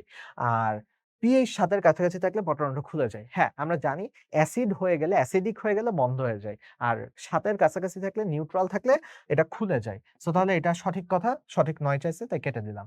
দিনের বেলা সালোক সংশ্লেষণের সময় কোষরস আর ততটা অ্যাসিডিক থাকে না, pH বেড়ে যায়। এই যে হ্যাঁ, এটাই তো বললাম যে দিনের বেলা pH বেড়ে যায়, এইজন্য দিনের বেলা পত্ররন্ধ্র খুলে যায়। মানে খ আর গ ২ টাই ঠিক কথাই বলছে। ওকে, একই কথা। প্রজাতিভেদে উদ্ভিদের ১ বর্গ সেন্টিমিটারে ১,০০০ থেকে ৬০,০০০ থেকে। ভাই মাত্র সলভ করে আসলাম। হ্যাঁ, ১,০০০ থেকে ৬০,০০০ থেকে। তাই না? মাত্র সলভ করলাম না? সো ১ নাম্বারকে যে সন্দেহ করছিলাম আসলে ১ নাম্বারই হলো এখানে উত্তর। 90% ক্লোরোপ্লাস্ট কর্তৃক শোষিত হয় না আলো। আলোর হলো 90% ই নষ্ট হয়ে যায়। বেশিরভাগই নষ্ট হয়ে যায়। অল্প একটু শোষিত হয়। ঠিক আছে? আচ্ছা। সালোক সংশ্লেষণের অভ্যন্তরীণ প্রভাব কোনটা? অভ্যন্তরীণ প্রভাব মানে কোষের ভিতরে আছে, উদ্ভিদের দেহের ভিতরে আছে থেকে ও হলো গুতাচ্ছে যে সালোক সংশ্লেষণ বেশি করো বা কম করো। তো অভ্যন্তরীণ প্রভাব হলো শর্করা। শর্করা হলো অভ্যন্তরীণ প্রভাব। তুমি বলতে পারো শর্করা কেমনে? ভাইয়া সালোক সংশ্লেষণের মূল উদ্দেশ্য কি? মূল উদ্দেশ্য হলো গ্লুকোজ তৈরি করা, শর্করা তৈরি করা। সো গ্লুকোজ যদি কম থাকে অলরেডি বডিতে, সালোক সংশ্লেষণ বেশি করবে। তোমার বাসায় ধরো দুপুরের খাবার রান্না করা হয় নাই। সো দুপুরের খাবার রান্না করবে আম্মু বা আব্বু যেই করলো বা তুমি করলা। আর যখন দেখবে যে বাসায় হলো দুপুরের খাবার আছে, শর্করা অলরেডি আছে, তখন তো তুমি রান্না করবা না। সো তার মানে শর্করা হলো অভ্যন্তরীণ প্রভাবক। ওকে? যে রান্না হবে নাকি হবে না সেটা ডিসিশন নিবে। সবাত শ্বসনে একেবারে আমরা শ্বসনে ঢুকে গেছি। সবাত শ্বসনে এখনো হাই ফ্রুক্টোজ সম্পূর্ণরূপে জারিত হলে কত অণু CO2 নির্গত হয়? আচ্ছা দেখো, এটা খুবই সহজ প্রশ্ন করছে। মনে হচ্ছে অনেক কঠিন প্রশ্ন, আসলে না। ফ্রুক্টোজ হলো ৬ কার্বন বিশিষ্ট। আর কার্বন ডাই অক্সাইড কি? কার্বন ডাই অক্সাইড তো ১ কার্বন। সো তুমি বলো যে তাহলে ৬ কার্বন ভেঙে কয়টা ১ কার্বন তৈরি হবে? ঐকিক নিয়ম মারি। ৬ অণু ১ কার্বন তৈরি হবে। সো তাহলে সহজ ভাষায় বললে একটা ফ্রুক্টোজ ভাঙলে ৬ টা কার্বন ডাই অক্সাইড তৈরি হবে। সো একটা ফ্রুক্টোজ ভাঙলে ৬ টা কার্বন ডাই অক্সাইড তৈরি হবে। সবাত শ্বসনের প্রাথমিক পর্যায়ে গ্লুকোজ ভেঙে কয় কার্বন বিশিষ্ট যৌগ উৎপন্ন করে? আচ্ছা এটা আবার ৬ মেরে দিও না। এবার একটু ঠান্ডা মাথায় বুঝো। প্রাথমিক পর্যায় মানে কি? প্রাথমিক পর্যায় মানে গ্লাইকোলাইসিস। তাহলে গ্লাইকোলাইসিস এর শেষে কি তৈরি হয়? গ্লাইকোলাইসিস এর শেষে পাইরুভিক অ্যাসিড তৈরি হয়। তার মানে গ্লাইকোলাইসিস এর ভিতরে আমরা যদি গ্লাইকোলাইসিস এ কি হইছে চিন্তা করি, যে প্রথমে গ্লুকোজ ছিল, সেই গ্লুকোজটা হাবিজাবি কাহিনী করে ৯ টা বিক্রিয়া করে তারপরে লাস্টে ২ অণু পাইরুভিক অ্যাসিড তৈরি করে। তাই না? পাইরুভিক অ্যাসিড তৈরি করে। সো তাহলে এই যে ২ অণু যে পাইরুভিক অ্যাসিড তৈরি করল, পাইরুভিক অ্যাসিড আসলে কয় কার্বন বিশিষ্ট জানো? গ্লুকোজ তো ৬ কার্বন বিশিষ্ট। পাইরুভিক অ্যাসিড আসলে ৩ কার্বন বিশিষ্ট। তো উত্তর হলো ৩ কার্বন বিশিষ্ট আ যৌগ উৎপন্ন করে, পাইরুভিক অ্যাসিড তৈরি করে। ঠিক আছে? আচ্ছা, শ্বসন প্রক্রিয়ায় রাসায়নিক শক্তি কোন শক্তিতে রূপান্তরিত হয়? শ্বসন প্রক্রিয়ায় রাসায়নিক শক্তি আ গতিশক্তিতে রূপান্তরিত হয়। ঠিক আছে? শ্বসন প্রক্রিয়ায় রাসায়নিক শক্তি গতিশক্তিতে। তো তার মানে কি বোঝাচ্ছে? দেখো, আমি খাবার খাইলাম। খাবার খেয়ে খাবারটা আমার কি ভুঁড়ি হয়ে গেছে, এতখানি ভুঁড়ি হয়ে গেছে, তাই না? আচ্ছা তাহলে আমার দেহে জমা থাকলো। কিন্তু আমার যখন শ্বসন হচ্ছে তখন কি আমার এই যে গ্লুকোজ যেগুলো, আচ্ছা ভুঁড়ির কথা বাদ দেই। গ্লুকোজ যেগুলো আছে রক্তে, সেই গ্লুকোজ গুলো এখন কি আমার এই যে নড়াচড়া করতে, কথা বলতেছি, বক করতেছি, এগুলো তো সব গতিশক্তি, তাই না? সো তাহলে এগুলো গতিশক্তিতে পরিণত হচ্ছে শ্বসনের ফলে। আচ্ছা। কোন শ্বসন প্রক্রিয়ায় যে শক্তি উৎপন্ন হয় তার কত ভাগ তাপ শক্তিতে পরিণত হয়? শ্বসন প্রক্রিয়ার বেশিরভাগ মানে বেশিরভাগ কি যে অলমোস্ট 50% শক্তি তাপ শক্তিতে পরিণত হয়। এমনে মনে রাখতাম। এইজন্যই কি আমাদের গাটা একটু গরম থাকে। আর এই যে যখন হাঁটাহাঁটি-টাটাহাঁটি করি আরো বেশি শ্বসন হচ্ছে, গা কিন্তু আরো গরম হয়ে যায়। তাই না? কাজ-কাম করলে, হাঁটাহাঁটি করলে, এই যে ক্লাস নিতে গা গরম হয়ে যাচ্ছে। তো অলমোস্ট 50% হলেও আসলে 50% না, 45%, ঠিক আছে? এটা একটু ডিরেক্ট মুখস্থ। সো কষ্ট করে একটু মনে রাখতে হবে 45%। এটা কিন্তু তুমি হাসান স্যারের বইতে পাবা না। এটা হলো ঘুরে ফিরে এইসব অনুশীলনের প্রশ্নতেই পাবা। আচ্ছা। নিচের কোনটি প্রযোজ্য নয় শ্বসনের ক্ষেত্রে? নয় তার মানে ভুল কোনটা? ঠিক খুঁজে বের করতে হবে। দিন-রাত একই প্রক্রিয়া চলতে থাকে। হ্যাঁ, দিন-রাতে শ্বসন চলতেই থাকে। সো এটা ঠিক কথা, এটা বাদ দেই। শক্তি নির্গত হয়। হ্যাঁ, শ্বসন তো করতেছি ভাই শক্তি নির্গত করার জন্য। তাহলে ঠিক কথা। পানি পরিত্যক্ত হয়। ভাই শ্বসনে কি পানি পরিত্যক্ত হয়? আ হ্যাঁ, হয়। ওই যে লাস্টে ৬ অণু পানি হয়। তাই না? বিক্রিয়াতে ৬ অণু পানি হয়। হ্যাঁ, হয়। তাহলে এটাও সঠিক করা। লাস্টেরটাই তাইলে আমাদের উত্তর হবে, বুঝে গেছি। দেখো ভাই শ্বসন নাকি ক্লোরোপ্লাস্টে হয়। এ তো গরু গাধা ক্লাস 8 এর পোলাপানও বলতে পারবে যে হলো কি ক্লোরোপ্লাস্টের অভ্যন্তরে হয়। ঠিক আছে? আচ্ছা, না আবার ভাইবো না গরু গাধা হলো খুশি হয়ে গেছে যে ক্লাস 8 এ ছোট ভাই-বোন থাকলে ওদেরকে গরু গাধা বলতেছি না। ওরা বলতেছি না। কথার কথা। ক্লাস 8 এর ওরাও বলতে পারবে। ক্লাস 8 এ যারা পড়াশোনা করছে তারাও বলতে পারবে। ঠিক আছে? আচ্ছা, তোমরা যদি পড়াশোনা না করো তাইলে ওই তো ওইগুলা। এখন চলো দেখি। শূন্যস্থানে নিচের কোনটি প্রযোজ্য? যেসব উদ্ভিদ কোষে ড্যাশ থাকে না সেসব কোষে সবাত শ্বসন ঘটে না। আচ্ছা ভাই, সবাত শ্বসনের জন্য কোন অঙ্গাণুটা লাগে? ভাই শ্বসনের জন্য কোন অঙ্গাণু লাগে? সহজ ভাষায় বলি। শ্বসনের জন্য কোন অঙ্গাণু লাগে? কোথায় হয় শ্বসন? মাইটোকন্ড্রিয়াতে হয় না? তো তাহলে দেখো মাইটোকন্ড্রিয়াতে হলো তোমার মাইটোকন্ড্রিয়াতে হলো শ্বসন হবে। ওকে? মাইটোকন্ড্রিয়াতে হবে। সবাত শ্বসনের বৈশিষ্ট্য ৯ কোনটা? আবারও চাইছে ৯ কোনটা? আচ্ছা। সো এই প্রক্রিয়ায় অক্সিজেন প্রয়োজন হয় না, অধিক পরিমাণে CO2 উৎপন্ন হয়। আ আচ্ছা, সঠিক কোনটা আগে দেখি। এ প্রক্রিয়ায় অক্সিজেনের প্রয়োজন হয় না। ভাই এটাই তো বৈশিষ্ট্য নয়। পেয়ে গেছি। ঠিক আছে? সবাত শ্বসন। সবাত মানেই কি? মানে হলো সহ, বাত মানে হলো বায়ু। বায়ু বলতে এখানে আসলে বাতাসের সব উপাদান বোঝাচ্ছে না, অক্সিজেনই বোঝাচ্ছে। ঠিক আছে? সো বায়ু সহ, অক্সিজেন সহ। সো অক্সিজেন প্রয়োজন হয় না, এটাই তো ভুল কথা। বাকিগুলো সব ঠিক আছে। অধিক পরিমাণে কার্বন ডাই অক্সাইড উৎপন্ন হয়। হ্যাঁ, এতে পানি উৎপন্ন হয়। হ্যাঁ, হয়। এ প্রক্রিয়া উচ্চ শ্রেণীর উদ্ভিদে ঘটে। হ্যাঁ, উচ্চ শ্রেণীর উদ্ভিদে ঘটে। আচ্ছা। সবাত, অবাত উভয় প্রকার শ্বসনের প্রথম ধাপ কোনটা? ভাইয়া শ্বসনের প্রথম ধাপ কি? আমরা জানি। শ্বসনের প্রথম ধাপ হলো গ্লাইকোলাইসিস। তো অবাতেও প্রথমটা হলো গ্লাইকোলাইসিস, অবাত হলো ২ ধাপের, সবাত হলো ৪ ধাপের। বাট প্রথমটা দুইজনেরই সেম গ্লাইকোলাইসিস। ওকে? পরের ৩ টা আরকি আলাদা হয়ে যায় বা পরেরটা আলাদা হয়ে যায়। আচ্ছা, সবাত, অবাত শ্বসনের অভিন্ন ধাপ কোনটা? গ্লাইকোলাইসিস। অলরেডি পড়ায় ফেলছি গ্লাইকোলাইসিস। সবাত শ্বসনে গ্লুকোজের শ্বসনিক হার কত? আচ্ছা। সবাত শ্বসনে গ্লুকোজের শ্বসনিক হার কত? একটু পরে যে এক্কেবারে লাস্টের স্লাইডের দিকে তোমাদের লাগবে এই তথ্যটা। আমি এটা এভাবে মনে রাখতাম যে, "ওগো মা", ধরো অনেক ব্যথা পাইছো। তুমি কি বলবা? "ওগো মা, মা গো, বাবা গো।" তো এখন না বাবা গো, মা গো এভাবে না বলে এখন থেকে বলবা ওগো মা। ওগো মা দিয়ে কি? ওগো মা দিয়ে একটা এমসিকিউ সলভ হয়ে যাবে। ঠিক আছে? ওগো মা দিয়ে গ্লুকোজ, গ দিয়ে হলো গ্লুকোজ। তো ভাইয়া গ্লুকোজ হলো সবসময় আদর্শ। ঠিক আছে? তাই গ্লুকোজ হলো আমরা ধরলাম ১। ঠিক আছে? ১। তার মানে গ্লুকোজের শ্বসনিক হারকে আবার ওই যে আরকিউ লিখে, রেসপিরেটরি কোশেন্ট লিখে। সো গ্লুকোজের শ্বসনিক হার বা রেসপিরেটরি কোশেন্ট হলো 1.0। ওকে। আর অন্যদিকে আ ওলিক অ্যাসিড আর মা দিয়ে হলো ম্যালিক অ্যাসিড। ঠিক আছে? ওলিক অ্যাসিড আর ম্যালিক অ্যাসিড এদের ক্ষেত্রে একটু চেঞ্জ হয়। আ এর ক্ষেত্রে -0.3 করো আর এইদিকে হলো ম্যালিক অ্যাসিড, তাই না? Malic acid. সো ম্যালিক অ্যাসিডের ক্ষেত্রে +0.3 করো। সো দেখো তাহলে এই দিক থেকে যদি তুমি বিয়োগ করো 0.3 হলো বিয়োগ করো, তাহলে আমরা কি পাই চলো দেখি। -0.3। সো পাই কত? এই জায়গায় পাবো হলো 0.7। সো আসলে ওলিক অ্যাসিড হলো 0.71। ওকে? Respiratory quotient. আর এইদিকে তুমি হলো প্লাস করো। 0.3 প্লাস করো। 0.3 প্লাস করলে কত পাই? 1.3 পাই। আসলে 1.33 হলো তোমার ইয়া ম্যালিক অ্যাসিডের রেসপিরেটরি কোশেন্ট। সো আমি তাহলে এমনে মনে রাখতাম, গ্লুকোজ মনে রাখতাম এইদিকে 0.3 কম, ওইদিকে 0.3 বেশি। সো তাহলে ওগোমা দিয়ে মনে রাখতাম। সো গ্লুকোজ হলো 1। গ্লাইকোলাইসিস কোষের কোথায় সংঘটিত হয়? ভাইয়া গ্লাইকোলাইসিস আমরা সবাই জানি সাইটোপ্লাজমে সংঘটিত হয়। আর বাকি যে ৩ টা ধাপ আছে সেগুলো মাইটোকন্ড্রিয়াতে চলে যায়। শ্বসনের গ্লাইকোলাইসিস ধাপে ১ অণু গ্লুকোজ ভেঙে কয় অণু পাইরুভিক অ্যাসিড তৈরি হয়? একটু আগে পড়াইলাম যে ১ অণু গ্লুকোজ ৬ কার্বন বিশিষ্ট, পাইরুভিক অ্যাসিড ৩ কার্বন বিশিষ্ট। সো ৬ ভেঙে ২ টা ৩ হয়। সো ২ অণু হয়। ওকে? ২ অণু হয়। এরপরে যদি যাই গ্লুকোজ 6 ফসফেট, ফ্রুক্টোজ 6 ফসফেট এই বিক্রিয়া কোন এনজাইম দিয়ে প্রভাবিত হয়? দেখো ভাইয়া গ্লুকোজ থেকে ফ্রুক্টোজে কনভার্ট করতেছে। গ্লুকোজ থেকে ফ্রুক্টোজ তার মানে গ্লুকোজও ৬ কার্বন বিশিষ্ট একটা যৌগ, ফ্রুক্টোজও ৬ কার্বন বিশিষ্ট একটা যৌগ। জাস্ট এদের কি পুরা আণবিক সংকেত সেম। দুইজনেরই আণবিক সংকেত সেম C4H12O6 বাট খালি ওই যে গাঠনিক সংকেত আলাদা।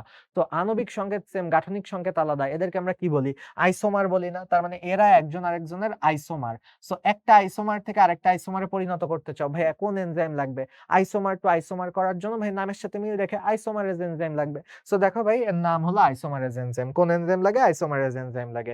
গ্লাইকোলাইসিস প্রক্রিয়ায় কয়টি বিক্রিয়া সংঘটিত হয় ভাই? গ্লাইকোলাইসিস উপর থেকে যদি তুমি গোনা শুরু করো ১০ টা উপাদান আছে, নাম আছে, বাট ১০ টা জিনিস যদি থাকে, ধরো এ, বি, সি, ডি, ই, আ তারপরে হ্যাঁ, আচ্ছা ধরলাম যে ৫ টা আছে।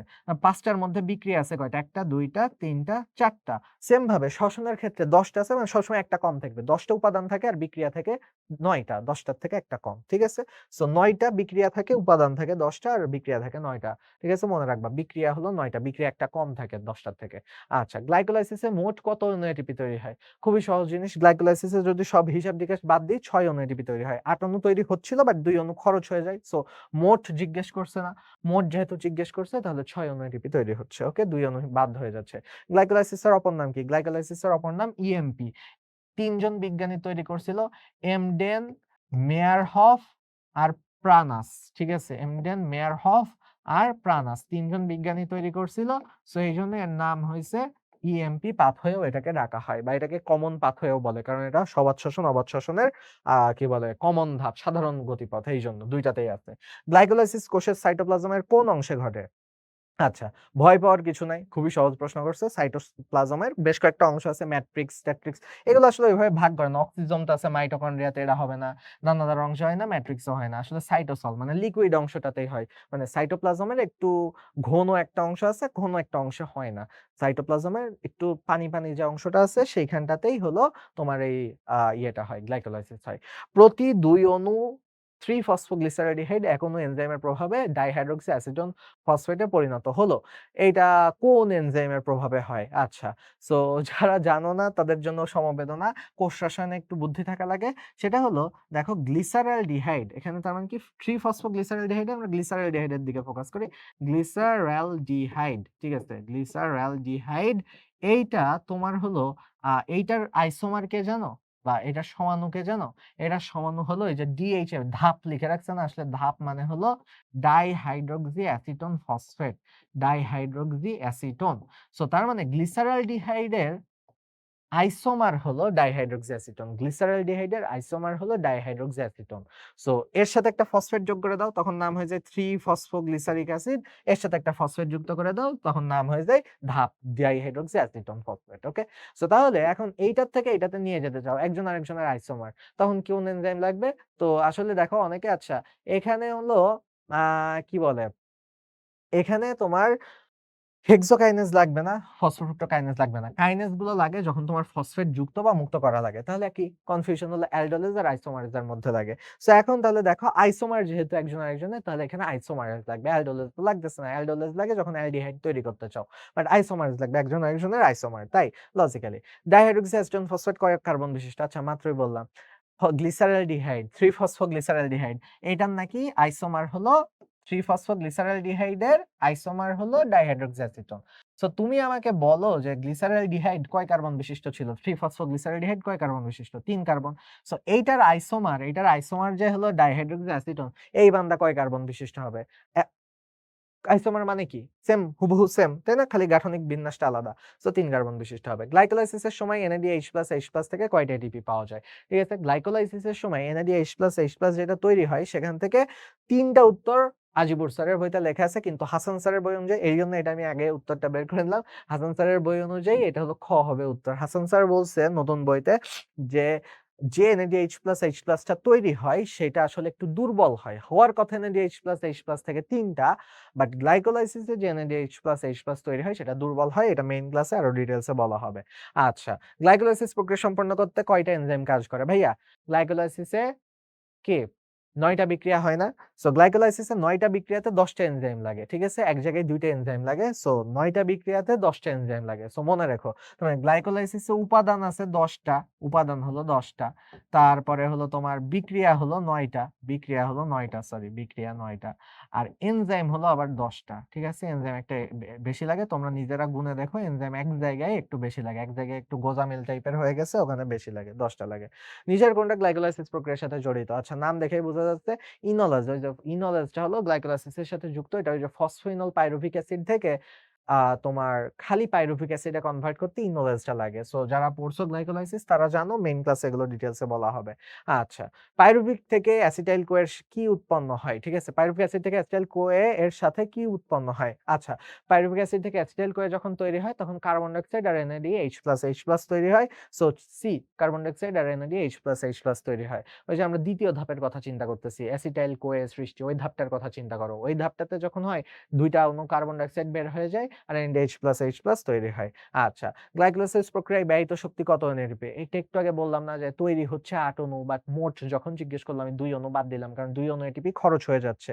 সো গ্লাইকোলাইসিসে ২ অণু এটিপি খরচ হয়ে যায়। ঠিক আছে? ২ অণু খরচ হয়ে যায়। তোমরা বিক্রিয়াটার দিকে তাকাইলেই দেখবা ২ জায়গায় খরচ হচ্ছে ২ অণু এটিপি। আচ্ছা, এবার আসো গ্লাইকোলাইসিস প্রক্রিয়ার একটা পর্যায়ে ৩ ফসফোগ্লিসারিক অ্যাসিড ২ ফসফোগ্লিসারিক অ্যাসিডে পরিণত হয়। এনজাইমটাতে কি হেল্প করে? আচ্ছা, ব্যাপারটা হলো দেখো খুবই সহজ মাথায় ভাবে চিন্তা করো। আ ফ গ্লাইকোলাইসিস, ওকে?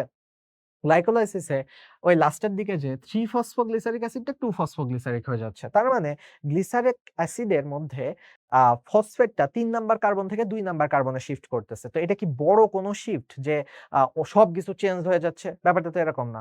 ছোটখাটো একটু শিফট হচ্ছে। মানে অল্প একটু চেঞ্জ হচ্ছে। মনে করো যে আমার এই একটা হাত, এই হাত এখন হলো একটু চেঞ্জ হয়ে আমার হাতের থেকে এখন হলো কি বলে? এরকম করে বের হচ্ছে। কি বলে এটাকে? এরকম করে হলো ধরো যে আ কাঁটা বের হচ্ছে হাতের ভিতর থেকে। এরকম মনে করো যে কাঁটা বের হচ্ছে হাতের ভিতর থেকে, কাঁটা বের হচ্ছে। ঠিক আছে? এই কাঁটা দিয়ে হলো তোমার পেটে ঢুকায় দিলাম। ওকে। Kind of same. তার মানে কি এটা মুভি দেখছো, তাই না? 'উলভারিন', তাই না? এরকম সুপার হিরো আছে যে হাতটাতে বিশেষ কিছু পাওয়ার পাচ্ছে, মিউটেশন হচ্ছে। আচ্ছা, এত গল্প বলার কাহিনী হলো যে যখন অল্প একটু চেঞ্জ হয় তখন সেটাকে মিউটেশন বলে। সো তাহলে এইখানে মিউটেজ এনজাইম কাজে লাগে। সো এইখানে কোন মিউটেজটা লাগে? এই যে দেখো ফসফোগ্লিসারোমিউটেজ। এই যে লাস্টে মিউটেজ আছে না? এই জায়গায় মিউটেজ এনজাইমটা কাজে লাগে। বাকি কোন এনজাইমই দরকার নেই। আইসোমারেজ কেন লাগবে না ভাইয়া? সেম টু সেমই তো ২ টা অল্প একটু চেঞ্জ হইছে। ভাই আইসোমারেজ হয় যে সংকেতগুলো সেম, আচ্ছা গাঠনিকভাবে বেশ ভালো অ্যামাউন্টের পরিবর্তন হচ্ছে। জাস্ট একটা ফসফেট এক জায়গা থেকে পাশের ঘরে গেছে। এটার জন্য আইসোমারেজ লাগে না। এটার জন্য মিউটেজ লাগে। ঠিক আছে? মিউটেশন হইছে, অল্প একটু চেঞ্জ হইছে। ঠিক আছে? চেঞ্জটা অল্প একটু, এজন্য মিউটেজ। ক্রেবস চক্রের প্রধান কাঁচামাল কি? ঠিক আছে? দেখো ক্রেবস চক্র শুরু করি আমরা কি নিয়ে? ক্রেবস চক্রের আগের ধাপটার কথা চিন্তা করো। গ্লাইকোলাইসিস, অ্যাসিটাইল কোয়ে, তারপরে হলো ক্রেবস চক্র। সো দেখো ক্রেবস চক্র কিন্তু শুরু হয় অ্যাসিটাইল কোয়ে দিয়ে। সো অ্যাসিটাইল কোয়ে হলো কাঁচামাল। ঠিক আছে? অ্যাসিটাইল কোয়ে হলো কাঁচামাল। ক্রেবস চক্র বিক্রিয়া শেষে প্রতি অণু অ্যাসিটাইল কোয়ে হতে কত অণু কার্বন ডাই অক্সাইড প্রোডিউস হয়? ভাইয়া অ্যাসিটাইল, অ্যাসিটাইল শব্দটা তোমরা অ্যাসিটিক অ্যাসিডের কথা চিন্তা করো বা হ্যাঁ, অ্যাসিটিক অ্যাসিডের কথা চিন্তা করো। কার্বন কয়টা থাকে? ২ টা করে থাকে কার্বন। তো তার মানে তুমি আমাকে বলো যে ২ টা কার্বন থেকে কয়টা করে ২ টা কার্বন থেকে কয়টা করে তোমার হলো কার্বন ডাই অক্সাইড তৈরি হবে? এই হিসাব আগে বহুতবার করছি। ২ কার্বন থেকে ২ অণু কার্বন ডাই অক্সাইড তৈরি হবে। কারণ যেহেতু কার্বন ডাই অক্সাইড একটা করে কার্বন, সো ২ অণু কার্বন ডাই অক্সাইড তৈরি হবে। ওকে? ২ অণু কার্বন ডাই অক্সাইড তৈরি হবে। ক্রেবস চক্র ১ অণু অ্যাসিটাইল কোয়ে থেকে কত অণু FADH2 তৈরি হবে? আচ্ছা, অ্যাসিটাইল কোয়ে প্রত্যেকটা অ্যাসিটাইল কোয়ে থেকে তোমার একটা করে FADH2 তৈরি হয়। একটা অ্যাসিটাইল কোয়ে থেকে একটা FADH2 তৈরি হয়। তোমরা যারা ক্রেবস চক্রের পুরা ধাপটা পারো ওই ক্লাসটা করবা তখন দেখবা। ক্রেবস চক্রে সাইট্রিক অ্যাসিড থেকে আইসোসাইট্রিক অ্যাসিড তৈরির সময় কোন এনজাইম ব্যবহৃত হয়? আ অনেক ইম্পোর্টেন্ট প্রশ্ন। আবারও এই জায়গায় একটু পজ করতে পারো। ঠান্ডা মাথায় উত্তর করার ট্রাই করো যারা পড়ছো। এটা পরীক্ষায় আসার মতন একটা প্রশ্ন। ঠিক আছে? সো নামটা একটু দেখে নাও। একটু ইউনিক একটা নাম, অন্যরকম একটা নাম। অ্যাকোনিটেজ। অ্যাকোনিটেজ এই এনজাইম ইউজ করা হয় সাইট্রিক অ্যাসিড থেকে আইসোসাইট্রিক অ্যাসিড তৈরি করার সময়। সিস অ্যাকোনিটিক অ্যাসিড, এক অণু পানি যুক্ত হয়ে নিচের কোনটাতে পরিণত হয়? ওই যে দেখো একটু আগে যে বিক্রিয়ার কথা বললাম সেটাই আইসোসাইট্রিক অ্যাসিড। তো এই যে দেখো সাইট্রিক অ্যাসিড যে হলো আগের প্রশ্নটা ছিল সাইট্রিক অ্যাসিড যে আইসোসাইট্রিক অ্যাসিডে তৈরি হয় এইটা এর মাঝামাঝি ওই যে এর মাঝামাঝি কাজে লাগে অ্যাকোনিটাস। ঠিক আছে? এর মাঝামাঝি কাজে লাগে অ্যাকোনিটাস। সো এই অ্যাকোনিটাসটা ওই মাঝে যে অ্যাকোনিটিক অ্যাসিড তৈরি করে, সিস অ্যাকোনিক অ্যাসিড তৈরি করে। সিস অ্যাকোনিটিক অ্যাসিড তৈরি করে। তো এই সিস অ্যাকোনিটিক অ্যাসিডটা তাহলে কিসে পরিণত হয়? দেখো প্রশ্ন ২ ভাবে আসতে পারে। এইভাবে আসতে পারে যে কোন এনজাইম লাগে? বলবা অ্যাকোনিটাস। আবার বলতে পারে যে কোন কি সিস অ্যাকোনিটিক অ্যাসিড কিসে পরিণত হয়? তখন বলতে হবে সিস অ্যাকোনিটিক অ্যাসিড আইসোসাইট্রিক অ্যাসিডে পরিণত হয়। Citric acid, aconitase, isocitric acid. মানে CAI, CAI কাইন্ড অফ ঠিক আছে? সাইট্রিক অ্যাসিড, আইসোসাইট্রেট, মাঝে অ্যাকোনিটাস লাগতেছে। অ্যাকোনিটাস দিয়ে মনে হয়। ঠিক আছে? দিয়ে। ঠিক আছে? CEI। আচ্ছা। ক্রেবস চক্রে অক্সালো অ্যাসিটিক অ্যাসিড থেকে সাইট্রিক অ্যাসিড তৈরির সময় কোন এনজাইম ব্যবহৃত হয়? আচ্ছা। অক্সালো অ্যাসিটিক থেকে আচ্ছা অ্যাকোনিটাস তো হবে না বুঝেই গেছো। তো তাইলে কি? সাইট্রিক অ্যাসিড তৈরি করতেছো। তৈরি মানে কি? তৈরি মানে হলো সিনথেসিস। তৈরি মানে সিনথেসিস। তাহলে অলরেডি কি তোমরা উত্তর খুঁজে পেয়ে গেছো যে সাইট্রিক অ্যাসিড তৈরি করতেছো, তার মানে কি সাইট্রেট সিনথেজ এনজাইম লাগবে, সিনথেসিস করতেছো, তৈরি করতেছো। আমি এইভাবে মনে রাখতাম। অক্সালোঅ্যাসিটিক অ্যাসিডে কার্বন সংখ্যা কত? ভাই এত কঠিন কঠিন প্রশ্ন সলভ করার পরে এরকম প্রশ্ন দেখলে হাসি লাগে। তোমারও মেইন ভর্তি পরীক্ষায় যে হাসি লাগবে যে ভাই যখন একটা দুইটা সহজ প্রশ্ন পাবা। 4, ট্রাইকার্বক্সিলিক অ্যাসিড চক্র নিচের কোনটা? ভাইয়া অপর নামগুলো পারতে হবে। ট্রাইকার্বক্সিলিক অ্যাসিড চক্র মানে ক্রেবস চক্র। ভাইয়া ভুলেও C3 মাইরো না। C3 হলো ক্যালভিন চক্র, ওটা সালোক সংশ্লেষণ, এটা হলো শ্বসন, ভুলেও মাইরো না। গ্লাইকোলাইসিসের অনেক অপর নাম আছে। গ্লাইকোলাইসিসের ইএমপি, এমডেন-মেয়ারহফ-প্রানাস পাথওয়ে, কমন পাথওয়ে, সাধারণ গতিপথ, আরো যা যা নাম আছে সেগুলো একটু দেখে নিবে। সাইটোপ্লাজমীয় গতিপথ। ওকে, ইএমপি পাথওয়ে আর টিসিএ চক্রের রাসায়নিক উপাদান কোনটা? ইএমপি পাথওয়ে মানে কি না জানলে শেষ, তাই না? মাত্রই বলতেছিলাম গ্লাইকোলাইসিস, না জানলে জীবন শেষ। ওকে, সহজ প্রশ্ন একটা পারবা না। আর গ্লাইকোলাইসিস আর টিসিএ মানে হলো মাত্র আগের এমসিকিউতে পড়াইলাম ক্রেবস চক্র। তো বলতেছে যে এই গ্লাইকোলাইসিস আর ক্রেবস চক্র মানে প্রশ্ন কঠিন আসবে, কিন্তু সেটাকে সহজ বানানোর দায়িত্ব হলো তোমার বুদ্ধি দিয়ে সেটাকে সহজ বানাইতে হবে, এটাই হলো কথা। প্রশ্ন ঘুরায় ফিরায় করবে, সেটাকে সিম্পল ভাষায় নিয়ে আসার দায়িত্ব তোমার, এটার জন্যই পড়াশোনা করতেছো। সো এখন এই রাসায়নিক উপাদান কোনটা তুমি আমাকে বলো, এর মাঝে কোন ধাপ আছে? এই দুইটা চক্রের গ্লাইকোলাইসিস আর ক্রেবস চক্রের মাঝের ধাপটার নাম কি? অ্যাসিটাইল কোয়ে সৃষ্টি না? তো তার মানে অ্যাসিটাইল কোয়ে এইটা দুইটার মাঝখানে ব্রিজ হিসেবে কাজ করে বা লিংক হিসেবে কাজ করে, এই জন্য কিন্তু অ্যাসিটাইল কোয়ে সৃষ্টিটাকে লিংক রিঅ্যাকশনও বলে। সো দেখো অ্যাসিটাইল কোয়ে, গ হবে উত্তর। ওকে, কোষের কোথায় ক্রেবস চক্র সংগঠিত হয়? আচ্ছা কি বললাম, গ্লাইকোলাইসিস বাদে বাকি সবকিছু কোথায় হয়? বাকি তিনটা ধাপ কোথায় হয়? মাইটোকন্ড্রিয়াতে হয় না? সো মাইটোকন্ড্রিয়াতে হয়। সো তাহলে মাইটোকন্ড্রিয়া। ক্রেবস চক্রের প্রথম উৎপাদিত পদার্থ কি? আচ্ছা ক্রেবস চক্রের প্রথম উৎপাদিত পদার্থ যারা জানো না, সাইট্রিক অ্যাসিড। একটু আগে দেখলাম না সাইট্রিক অ্যাসিড সিনথেজ তৈরি করলাম, সাইট্রেট সিনথেজ, এটা দিয়ে। ক্রেবস চক্রের গ্রাহক কোনটা? ক্রেবস চক্রের গ্রাহক হলো অক্সালোঅ্যাসিটিক অ্যাসিড। ক্রেবস চক্রের গ্রাহক হলো অক্সালোঅ্যাসিটিক অ্যাসিড। আবার এটার সাথে C4 গুলায় ফেলো না ভাই, C4 এর অক্সালোঅ্যাসিটিক অ্যাসিড অন্য কারণে তৈরি হচ্ছিল, অন্য এক জিনিস, ওটা প্রথম স্থায়ী পদার্থ। আর ক্রেবস চক্রে অক্সালোঅ্যাসিটিক অ্যাসিড আরেক জিনিস। ক্রেবস চক্র শুরু হয় এইভাবে যে অ্যাসিটাইল কোয়ে একটা আসে, সেই অ্যাসিটাইল কোয়েকে গ্রহণ করে নেয়, ফুলের মালা দিয়ে গ্রহণ করে নেয় এই অক্সালোঅ্যাসিটিক অ্যাসিড। সো কাইন্ড অফ এই দুইজনকে একসাথে করে করে তুমি বলতে পারো যে ভাই প্রথম উৎপাদিত পদার্থ আবার বললেন সাইট্রিক অ্যাসিড। হ্যাঁ এক্স্যাক্টলি। তো দেখো তোমার আমি পুরো হিসাবটা বুঝাই দিই। অক্সালোঅ্যাসিটিক অ্যাসিড যেটা সরি অ্যাসিটাইল কোয়ে যেটা আসলো এটা ছিল 2 কার্বন বিশিষ্ট। অক্সালোঅ্যাসিটিক অ্যাসিড আমরা অলরেডি জানি 4 কার্বন বিশিষ্ট। এরা দুইজন মিলে যে সাইট্রিক অ্যাসিড তৈরি করে সেটা হলো 6 কার্বন বিশিষ্ট। ঠিক আছে? সো তাহলে এই হিসাবটা মাথায় রাখবা। অ্যাসিটাইল কোয়ে আসলো, এর আগের ধাপ ছিল অ্যাসিটাইল কোয়ে সৃষ্টি। কার কাছে আসলো? অক্সালোঅ্যাসিটিক অ্যাসিডের কাছে আসলো। এইজন্য এর আরেকটা নাম আছে। অক্সালোঅ্যাসিটিক অ্যাসিডের আরেকটা নাম হলো আবাসিক অণু বলে এটাকে। ঠিক আছে? আবাসিক মানে কি? আগের থেকে ছিল। আবাসিক মানে কি? থাকা না? আবাসিক হল, সো থাকে। আবাসিক অণু বলে এটাকে। সো অক্সালোঅ্যাসিটিক অ্যাসিড আগে থেকে ছিল, ওর সাথে যুক্ত হয়ে সাইট্রিক অ্যাসিড তৈরি করে। কোন এনজাইম হেল্প করে? তৈরি হচ্ছে যেহেতু তাই এটাকে বলে সিনথেজ, সাইট্রেট সিনথেজ বলে। আচ্ছা, সরি। আচ্ছা। কত তাপমাত্রায় শ্বসনের হার সর্বনিম্ন অবস্থায় পৌঁছায়? ওই তো 40 থেকে 45, মানে 40 থেকে 45 এ তুমি শ্বসন করবা, বাট শ্বসনের হার কমে যাবে। বেশি গরম লাগতেছে, খারাপ লাগা শুরু করবে, তাই না? অস্বস্তি হওয়া শুরু করবে। কোনটির উপস্থিতি শ্বসন ক্রিয়ার হার নিয়ন্ত্রণ করে? আচ্ছা, ভাই আলো রাতের বেলাও আমি শ্বসন করি, দিনের বেলাও করি। আমার কথা ভাবো, ঠিক আছে? গাছের কথা বাদ দাও। নাইট্রোজেন থাকলেও শ্বসন করি, না থাকলেও করি। কিন্তু কোনটা? কার্বন ডাই অক্সাইড কম বেশি হলে হ্যাঁ, খারাপ ইফেক্ট ফেলে। বাট আল্টিমেটলি তোমার হলো অক্সিজেন। অক্সিজেন নাই, আমি নিঃশ্বাস নিবো কেমনে, তাই না? Oxygen main. সবগুলাই হয়তো কার্বন ডাই অক্সাইডও হালকা পাতলা ইফেক্ট ফেলে, বাট অক্সিজেনের মতো ইফেক্ট ফেলে না। বায়ুমণ্ডলে অক্সিজেনের ঘনত্ব কত ভাগের নিচে নামলে শ্বসন হার কমতে থাকে? 3%। বায়ুমণ্ডলে কার্বন ডাই অক্সাইড অক্সিজেন আছে কত এখন? বায়ুমণ্ডলে অক্সিজেন আছে 20.95% বা 21% এর মতন। সো যদি কোনো কারণে এটা কমতে কমতে কমতে কমতে 3% এরও নিচে চলে আসে, তখন কিন্তু আসলে শ্বসন হারের অবস্থা একেবারে শেষ হয়ে যাবে। ঠিক আছে? সো যাই হোক গেল। উদ্ভিদের শ্বসনের হার, ঠিক আছে? আ উদ্ভিদের শ্বসনের হার বৃদ্ধিতে সহায়তা করে কোনটি? শ্বসনের হার বৃদ্ধি করতে এগুলো ডিরেক্ট প্রশ্ন মুখস্থ টাইপের। অ্যামোনিয়াম নাইট্রেট, ঠিক আছে? অ্যামোনিয়াম নাইট্রেট শ্বসন হার বৃদ্ধি করতে সহায়তা করে। হাসান স্যার খুঁজে পাবা না। এগুলো এই যে এইসব ক্লাস করলে আর অনুশীলনী প্লাস বইটা পড়লেই তাহলে এগুলো পাবা। শ্বসন প্রক্রিয়ার অভ্যন্তরীণ প্রভাব কোনটা? অভ্যন্তরীণ প্রভাব চাইছে, নট বাহ্যিক। অভ্যন্তরীণ প্রভাব মানে ভিতরে আছে। তাপমাত্রা ভিতরে আছে? না ভাই।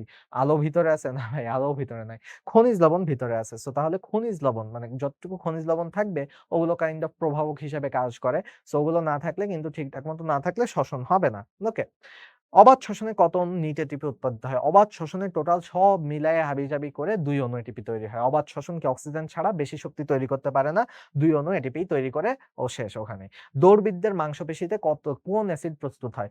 তো তোমরা যদি জানো না দৌড়বিদদের মাংসপেশি ওরা তো ঠিকঠাক মতো অক্সিজেন পাচ্ছে না। যখন দৌড়াইতেছে তখন তো আর এরকম করে থেমে, থেমে অক্সিজেন নিচ্ছে না। সো আল্টিমেটলি দৌড়বিদদের যে মাংসপেশি সেখানে অবাধ শ্বসন হচ্ছে। সো এদের অবাধ শ্বসনে ল্যাকটিক অ্যাসিড প্রোডিউস হয়। ভাই অক্সালিক অ্যাসিড কেন হবে? সাইট্রিক অ্যাসিড কেন হবে? সাইট্রিক অ্যাসিড তো লেবুতে থাকে আর ক্রেবস চকলে থাকে। ঠিক আছে? অ্যাসিটিক অ্যাসিড কেন হবে? ভিনেগারে থাকে। সো ল্যাকটিক অ্যাসিড হচ্ছে। ঠিক আছে? ল্যাকটিক অ্যাসিড হয়। আচ্ছা। সো তাহলে চলো দেখলাম এই ল্যাকটিক অ্যাসিডের কারণে কিন্তু ব্যথা হয়। ওই যে যাদের খেলাধুলা করার পরে ধরো এই যে আমরা শিখর ছাদে তো হলো ব্যাডমিন্টন খেলতাম প্রচুর। তো এই যে শীতকাল আসবে, শীতকালের আগ পর্যন্ত খেলতেছি না ব্যাডমিন্টন। শীতকালে যখন ব্যাডমিন্টন খেলবো, ১ম ১ সপ্তাহ মনে হবে যে গা হাত পা নড়তেছে না। কারণ কি? এই যে অবাধ শ্বসন হইছে অনেকখানি টানা খেলছি। অবাধ শ্বসন হয়ে তখন হ্যাঁ, মাংসপেশি তো একটু ছিঁড়ছে-টিড়ছে ওইগুলোর তো কথা আছেই। প্লাস ল্যাকটিক অ্যাসিড গুলো জমা হয়ে একটু ব্যথা করে, পেইন করে। ওকে? আচ্ছা, পাইরুভিক অ্যাসিডের অসম্পূর্ণ জারণের ফলে কি তৈরি হয়? এই যে মাত্রই বললাম পাইরুভিক অ্যাসিড মানে অবাধ শ্বসন। ভাই এইটার মানে কি? পাইরুভিক অ্যাসিডের অসম্পূর্ণ জারণ মানে কি? অবাধ শ্বসন। সো সহজ ভাষায় জিজ্ঞেস করছে অবাধ শ্বসনের ফলে কি তৈরি হয়? মাত্র শিখাইলাম না? অবাধ শ্বসনের ফলে মাংসের ভিতরে ল্যাকটিক অ্যাসিড তৈরি হয়। সো ল্যাকটিক অ্যাসিড তৈরি হয়। কার্বোহাইড্রেট থেকে ল্যাকটিক অ্যাসিড উৎপন্ন হয় কোন প্রক্রিয়ায়? একই প্রশ্ন দেখো ঘুরায় ফিরায় করছে। যারা বুদ্ধিমান তারা একবারেই সবগুলো পেরে গেছে অবাধ শ্বসন। ঠিক আছে? যারা বুদ্ধিমান তারা পেরে গেছে। আচ্ছা, নিচের কোনটিতে অবাধ শ্বসন ঘটে? অবাধ শ্বসন ইউজুয়ালি উন্নত প্রাণীতে হয় না। ওই যে আমাদের মাংসপেশিতে মাঝে, মাঝে হয়, স্পেশাল কন্ডিশন এ হয়। বাট অনুন্নত যারা এক্কেবারে অনুন্নতদের মধ্যেও অনুন্নত মানে কি? ইকোলাই, ব্যাকটেরিয়া এক্কেবারে প্রোক্যারিওটার মধ্যে পড়ে, তাই না? আদি কোষী প্রাণী। তাদের হলো অবাধ শ্বসনটা হয়। নিচের কোনটি অবাধ শ্বসনের জন্য প্রযোজ্য নয়? তার মানে কোনগুলো প্রযোজ্য আগে চলো দেখি।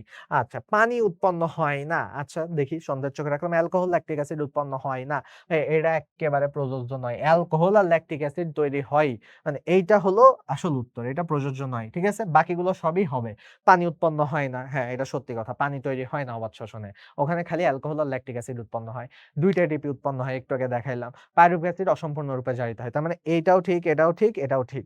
মাঝখানে কোনটা ঠিক না? অ্যালকোহল আর ল্যাকটিক অ্যাসিড উৎপন্ন হয় না। অ্যালকোহল আর ল্যাকটিক অ্যাসিড উৎপন্ন হয়। আমাদের বডিতে হয় ল্যাকটিক অ্যাসিড, ব্যাকটেরিয়া-ট্যাকটেরিয়া ওদের বডিতে হয় অ্যালকোহলটা। ওকে? অবাধ শ্বসনে গ্লুকোজ ভেঙে কি তৈরি করে? এই যে মাত্রই পড়লাম অবাধ শ্বসনে গ্লুকোজ ভেঙে কি তৈরি করতেছে? হয় ল্যাকটিক অ্যাসিড করবে নাইলে অ্যালকোহল করবে। সো আমাদের বডিতে ল্যাকটিক অ্যাসিড করে নাইলে অ্যালকোহল করে। সো অ্যালকোহল করে ব্যাকটেরিয়া গুলোর দেহে। সো দেখো ইথাইল অ্যালকোহল আর কার্বন ডাই অক্সাইড। পানি তো করবেই না আগের এমসিকিউ তেও দেখলাম। সো এটা করবে না। এই যে ক হলো এখানকার উত্তর। কার্বন ডাই অক্সাইড করতেছে ভালো কথা আর হলো অ্যালকোহল তৈরি করতেছে, ইথাইল অ্যালকোহল তৈরি করতেছে। কোনটির সুগন্ধ সৃষ্টিতে অণুজীবের গাজন বৈশিষ্ট্য লাগে? ঠিক আছে? কফি। কফি যে একটা সুন্দর স্মেল আছে, সুন্দর একটা কফি বানালে যে খাওয়া যায়। ঠিক আছে? আমাদের এখানে ফাহাদ ভাইয়া আমাদের হলো কফি বানায় খাওয়ায়। সো একজন আছেন। আ তার হলো ওই যে এরকম কফিতে সুন্দর একটা স্মেল থাকে। আসলে হলো একটু ফার্মেন্টেশন করা থাকে। তারপরে আমরা যে কফিগুলো খাই সেখানে হলো এত সুন্দর টেস্ট আর স্মেল পাই। সো দেখো কফি ম্যালিক অ্যাসিডের শ্বসনিক হার কত? পড়ায় ফেলছি ভাই কি? ওগোমা, তাই না? ওগোমা। সো ওগোমা দিয়ে এই যে হুট করে তোমরা আমার আগেই বলে ফেলছো আমি সিউর। আমি তোমাদের রেকর্ডেড ক্লাসেও এই দিক থেকে শুনতে পাচ্ছি তোমরা অলরেডি বলে ফেলছো। গ্লুকোজ যদি হয় 1.0 এটা হলো 1.33 সো মানে 1.30 আর অলিক অ্যাসিড ছিল 0.71 সো তাহলে আল্টিমেটলি 1.33 হলো উত্তর ম্যালিক অ্যাসিড যেহেতু। অলিক অ্যাসিডের কথা এই যে আগের স্লাইডেই দেখালাম 0.71 তাহলে অলিক অ্যাসিড, ম্যালিক অ্যাসিড এটা পড়বা। আরেকটা এক্সট্রা পড়তে হয় সেটা হলো চর্বির কত। এই চর্বির এটা তুমি হাসান স্যারের বইতে খুঁজে পাবা না। এটা মাজেদা ম্যাডামের বইতেই ছিল। আমি এটা আমার বইতে আলাদা করে লিখে রাখছিলাম। চর্বি হলো অনেকটা অলিক অ্যাসিডের মতনই অর্থাৎ 0.7 চর্বি হলো অলিক অ্যাসিডের মতনই। চর্বি হলো অলিক অ্যাসিডের মতনই বইতে লিখে রাখো। তোমাদের বইতে অলিক অ্যাসিড, ম্যালিক অ্যাসিড আর হলো গ্লুকোজ আছে। সো তোমরা অলিক অ্যাসিডটা আ চর্বিটা লিখে রাখো। চর্বিও হলো 0.7 ওকে? স্ট্রেপ্টোকক্কাস ল্যাকটিস ব্যাকটেরিয়া কোন ক্ষেত্রে ব্যবহৃত হয়? স্ট্রেপ্টোকক্কাস ল্যাকটিস আচ্ছা ভাইয়া ল্যাকটো শব্দটা দেখলেই বুঝবা যে দুধ রিলেটেড কিছু একটা হইছে। সো মানে কোন কিছু অপশন পাচ্ছ না তখন বুঝবা যে ল্যাকটোর মানেই দুধ রিলেটেড কিছু একটা জিনিস। ঠিক আছে? যেরকম ল্যাকটোজেন কই থাকে? দুধে থাকে। ঠিক আছে? দুধের শর্করাকে ল্যাকটোজ বলে। ঠিক আছে? ল্যাকটোজেন বলে ফেলছি সরি ল্যাকটোজ বলে। সো এরকম ল্যাকটো শব্দ দেখলেই বুঝবা দুধ রিলেটেড। সো দুগ্ধ শিল্পে ইউজ করা হয় স্ট্রেপ্টোকক্কাস ল্যাকটিস ওকে? আচ্ছা। ফার্মেন্টেশন প্রক্রিয়ায় কোন এনজাইমটি সবচেয়ে বেশি ব্যবহৃত হয়? বলো তোমরাই তো জানো। ফার্মেন্টেশনে আমরা ওই যে ইয়েতেও পড়ছি কেমিস্ট্রি চ্যাপ্টার 5 এ লাস্টের দিকে ভিনেগারের ক্ষেত্রে যে ফার্মেন্টেশন করা লাগে, স্টার্চ থেকে ভিনেগার তৈরি করা। সো তখন কি জাইমেজ লাগে না? যে জাইমেজ এনজাইমটা তখন সবথেকে বেশি লাগে। যাই হোক। সো তোমাদের তাহলে এই অনেক লম্বা একটা ক্লাসের অনুশীলনের ক্লাসগুলো নিয়ে নিলাম। যাক আলহামদুলিল্লাহ আমি নিজে হয়তো ১টা ২টা প্রশ্ন তোমাদের বইতে একটু ভুল আছে। সেগুলো এই যে আমিও সলভ করতে যেয়ে হুট করে আটকায় গেছিলাম। সো বাকিগুলো একটু মনোযোগ দিয়ে করো। আর ওইটা যদি ওই যে বললাম পরীক্ষার হলে যেটা মনে পড়বে, ঠিকটা মনে পড়লে ঠিকটা উত্তর করবা। যদি ইন কেস মনে পড়ে যে হ্যাঁ, তাই তো ভাইয়া এরকম একটা প্রশ্নে আটকায় গেছিল। হুট করে আমার তখন মনে হলো। তখন যদি ভুল উত্তরটা মনে পড়ে যে হ্যাঁ, অপশন হুবহু সেম আমি এক্কেবারে সিউর এটা আলিম স্যারের বই থেকেই তুলে দিছে এবং আলিম স্যারের বইতে এটা ভুল আছে। তাহলে ভুলটা দাগাতে পারো। বাট রিকমেন্ডেড হলো পরীক্ষার হলে তো এত কিছু মনে থাকে না। সো ঠিকটাই দাগায় আসবা। যেটা তোমার ঠিক মনে হবে, লজিক্যালি ঠিক যেটা সেটাই দাগায় আসবা। ঠিক আছে? সো যাই হোক পড়াশোনা করতে থাকো। আল্লাহ হাফেজ। আবারও দেখা হবে অন্য কোনো লাইভ ক্লাসে, রেকর্ডেড ক্লাসে সবগুলোতেই দেখা হবে। পুরা মেডিকেল টাইমে এই চেহারাটাই দেখতে পারবা। ওকে? আল্লাহ হাফেজ।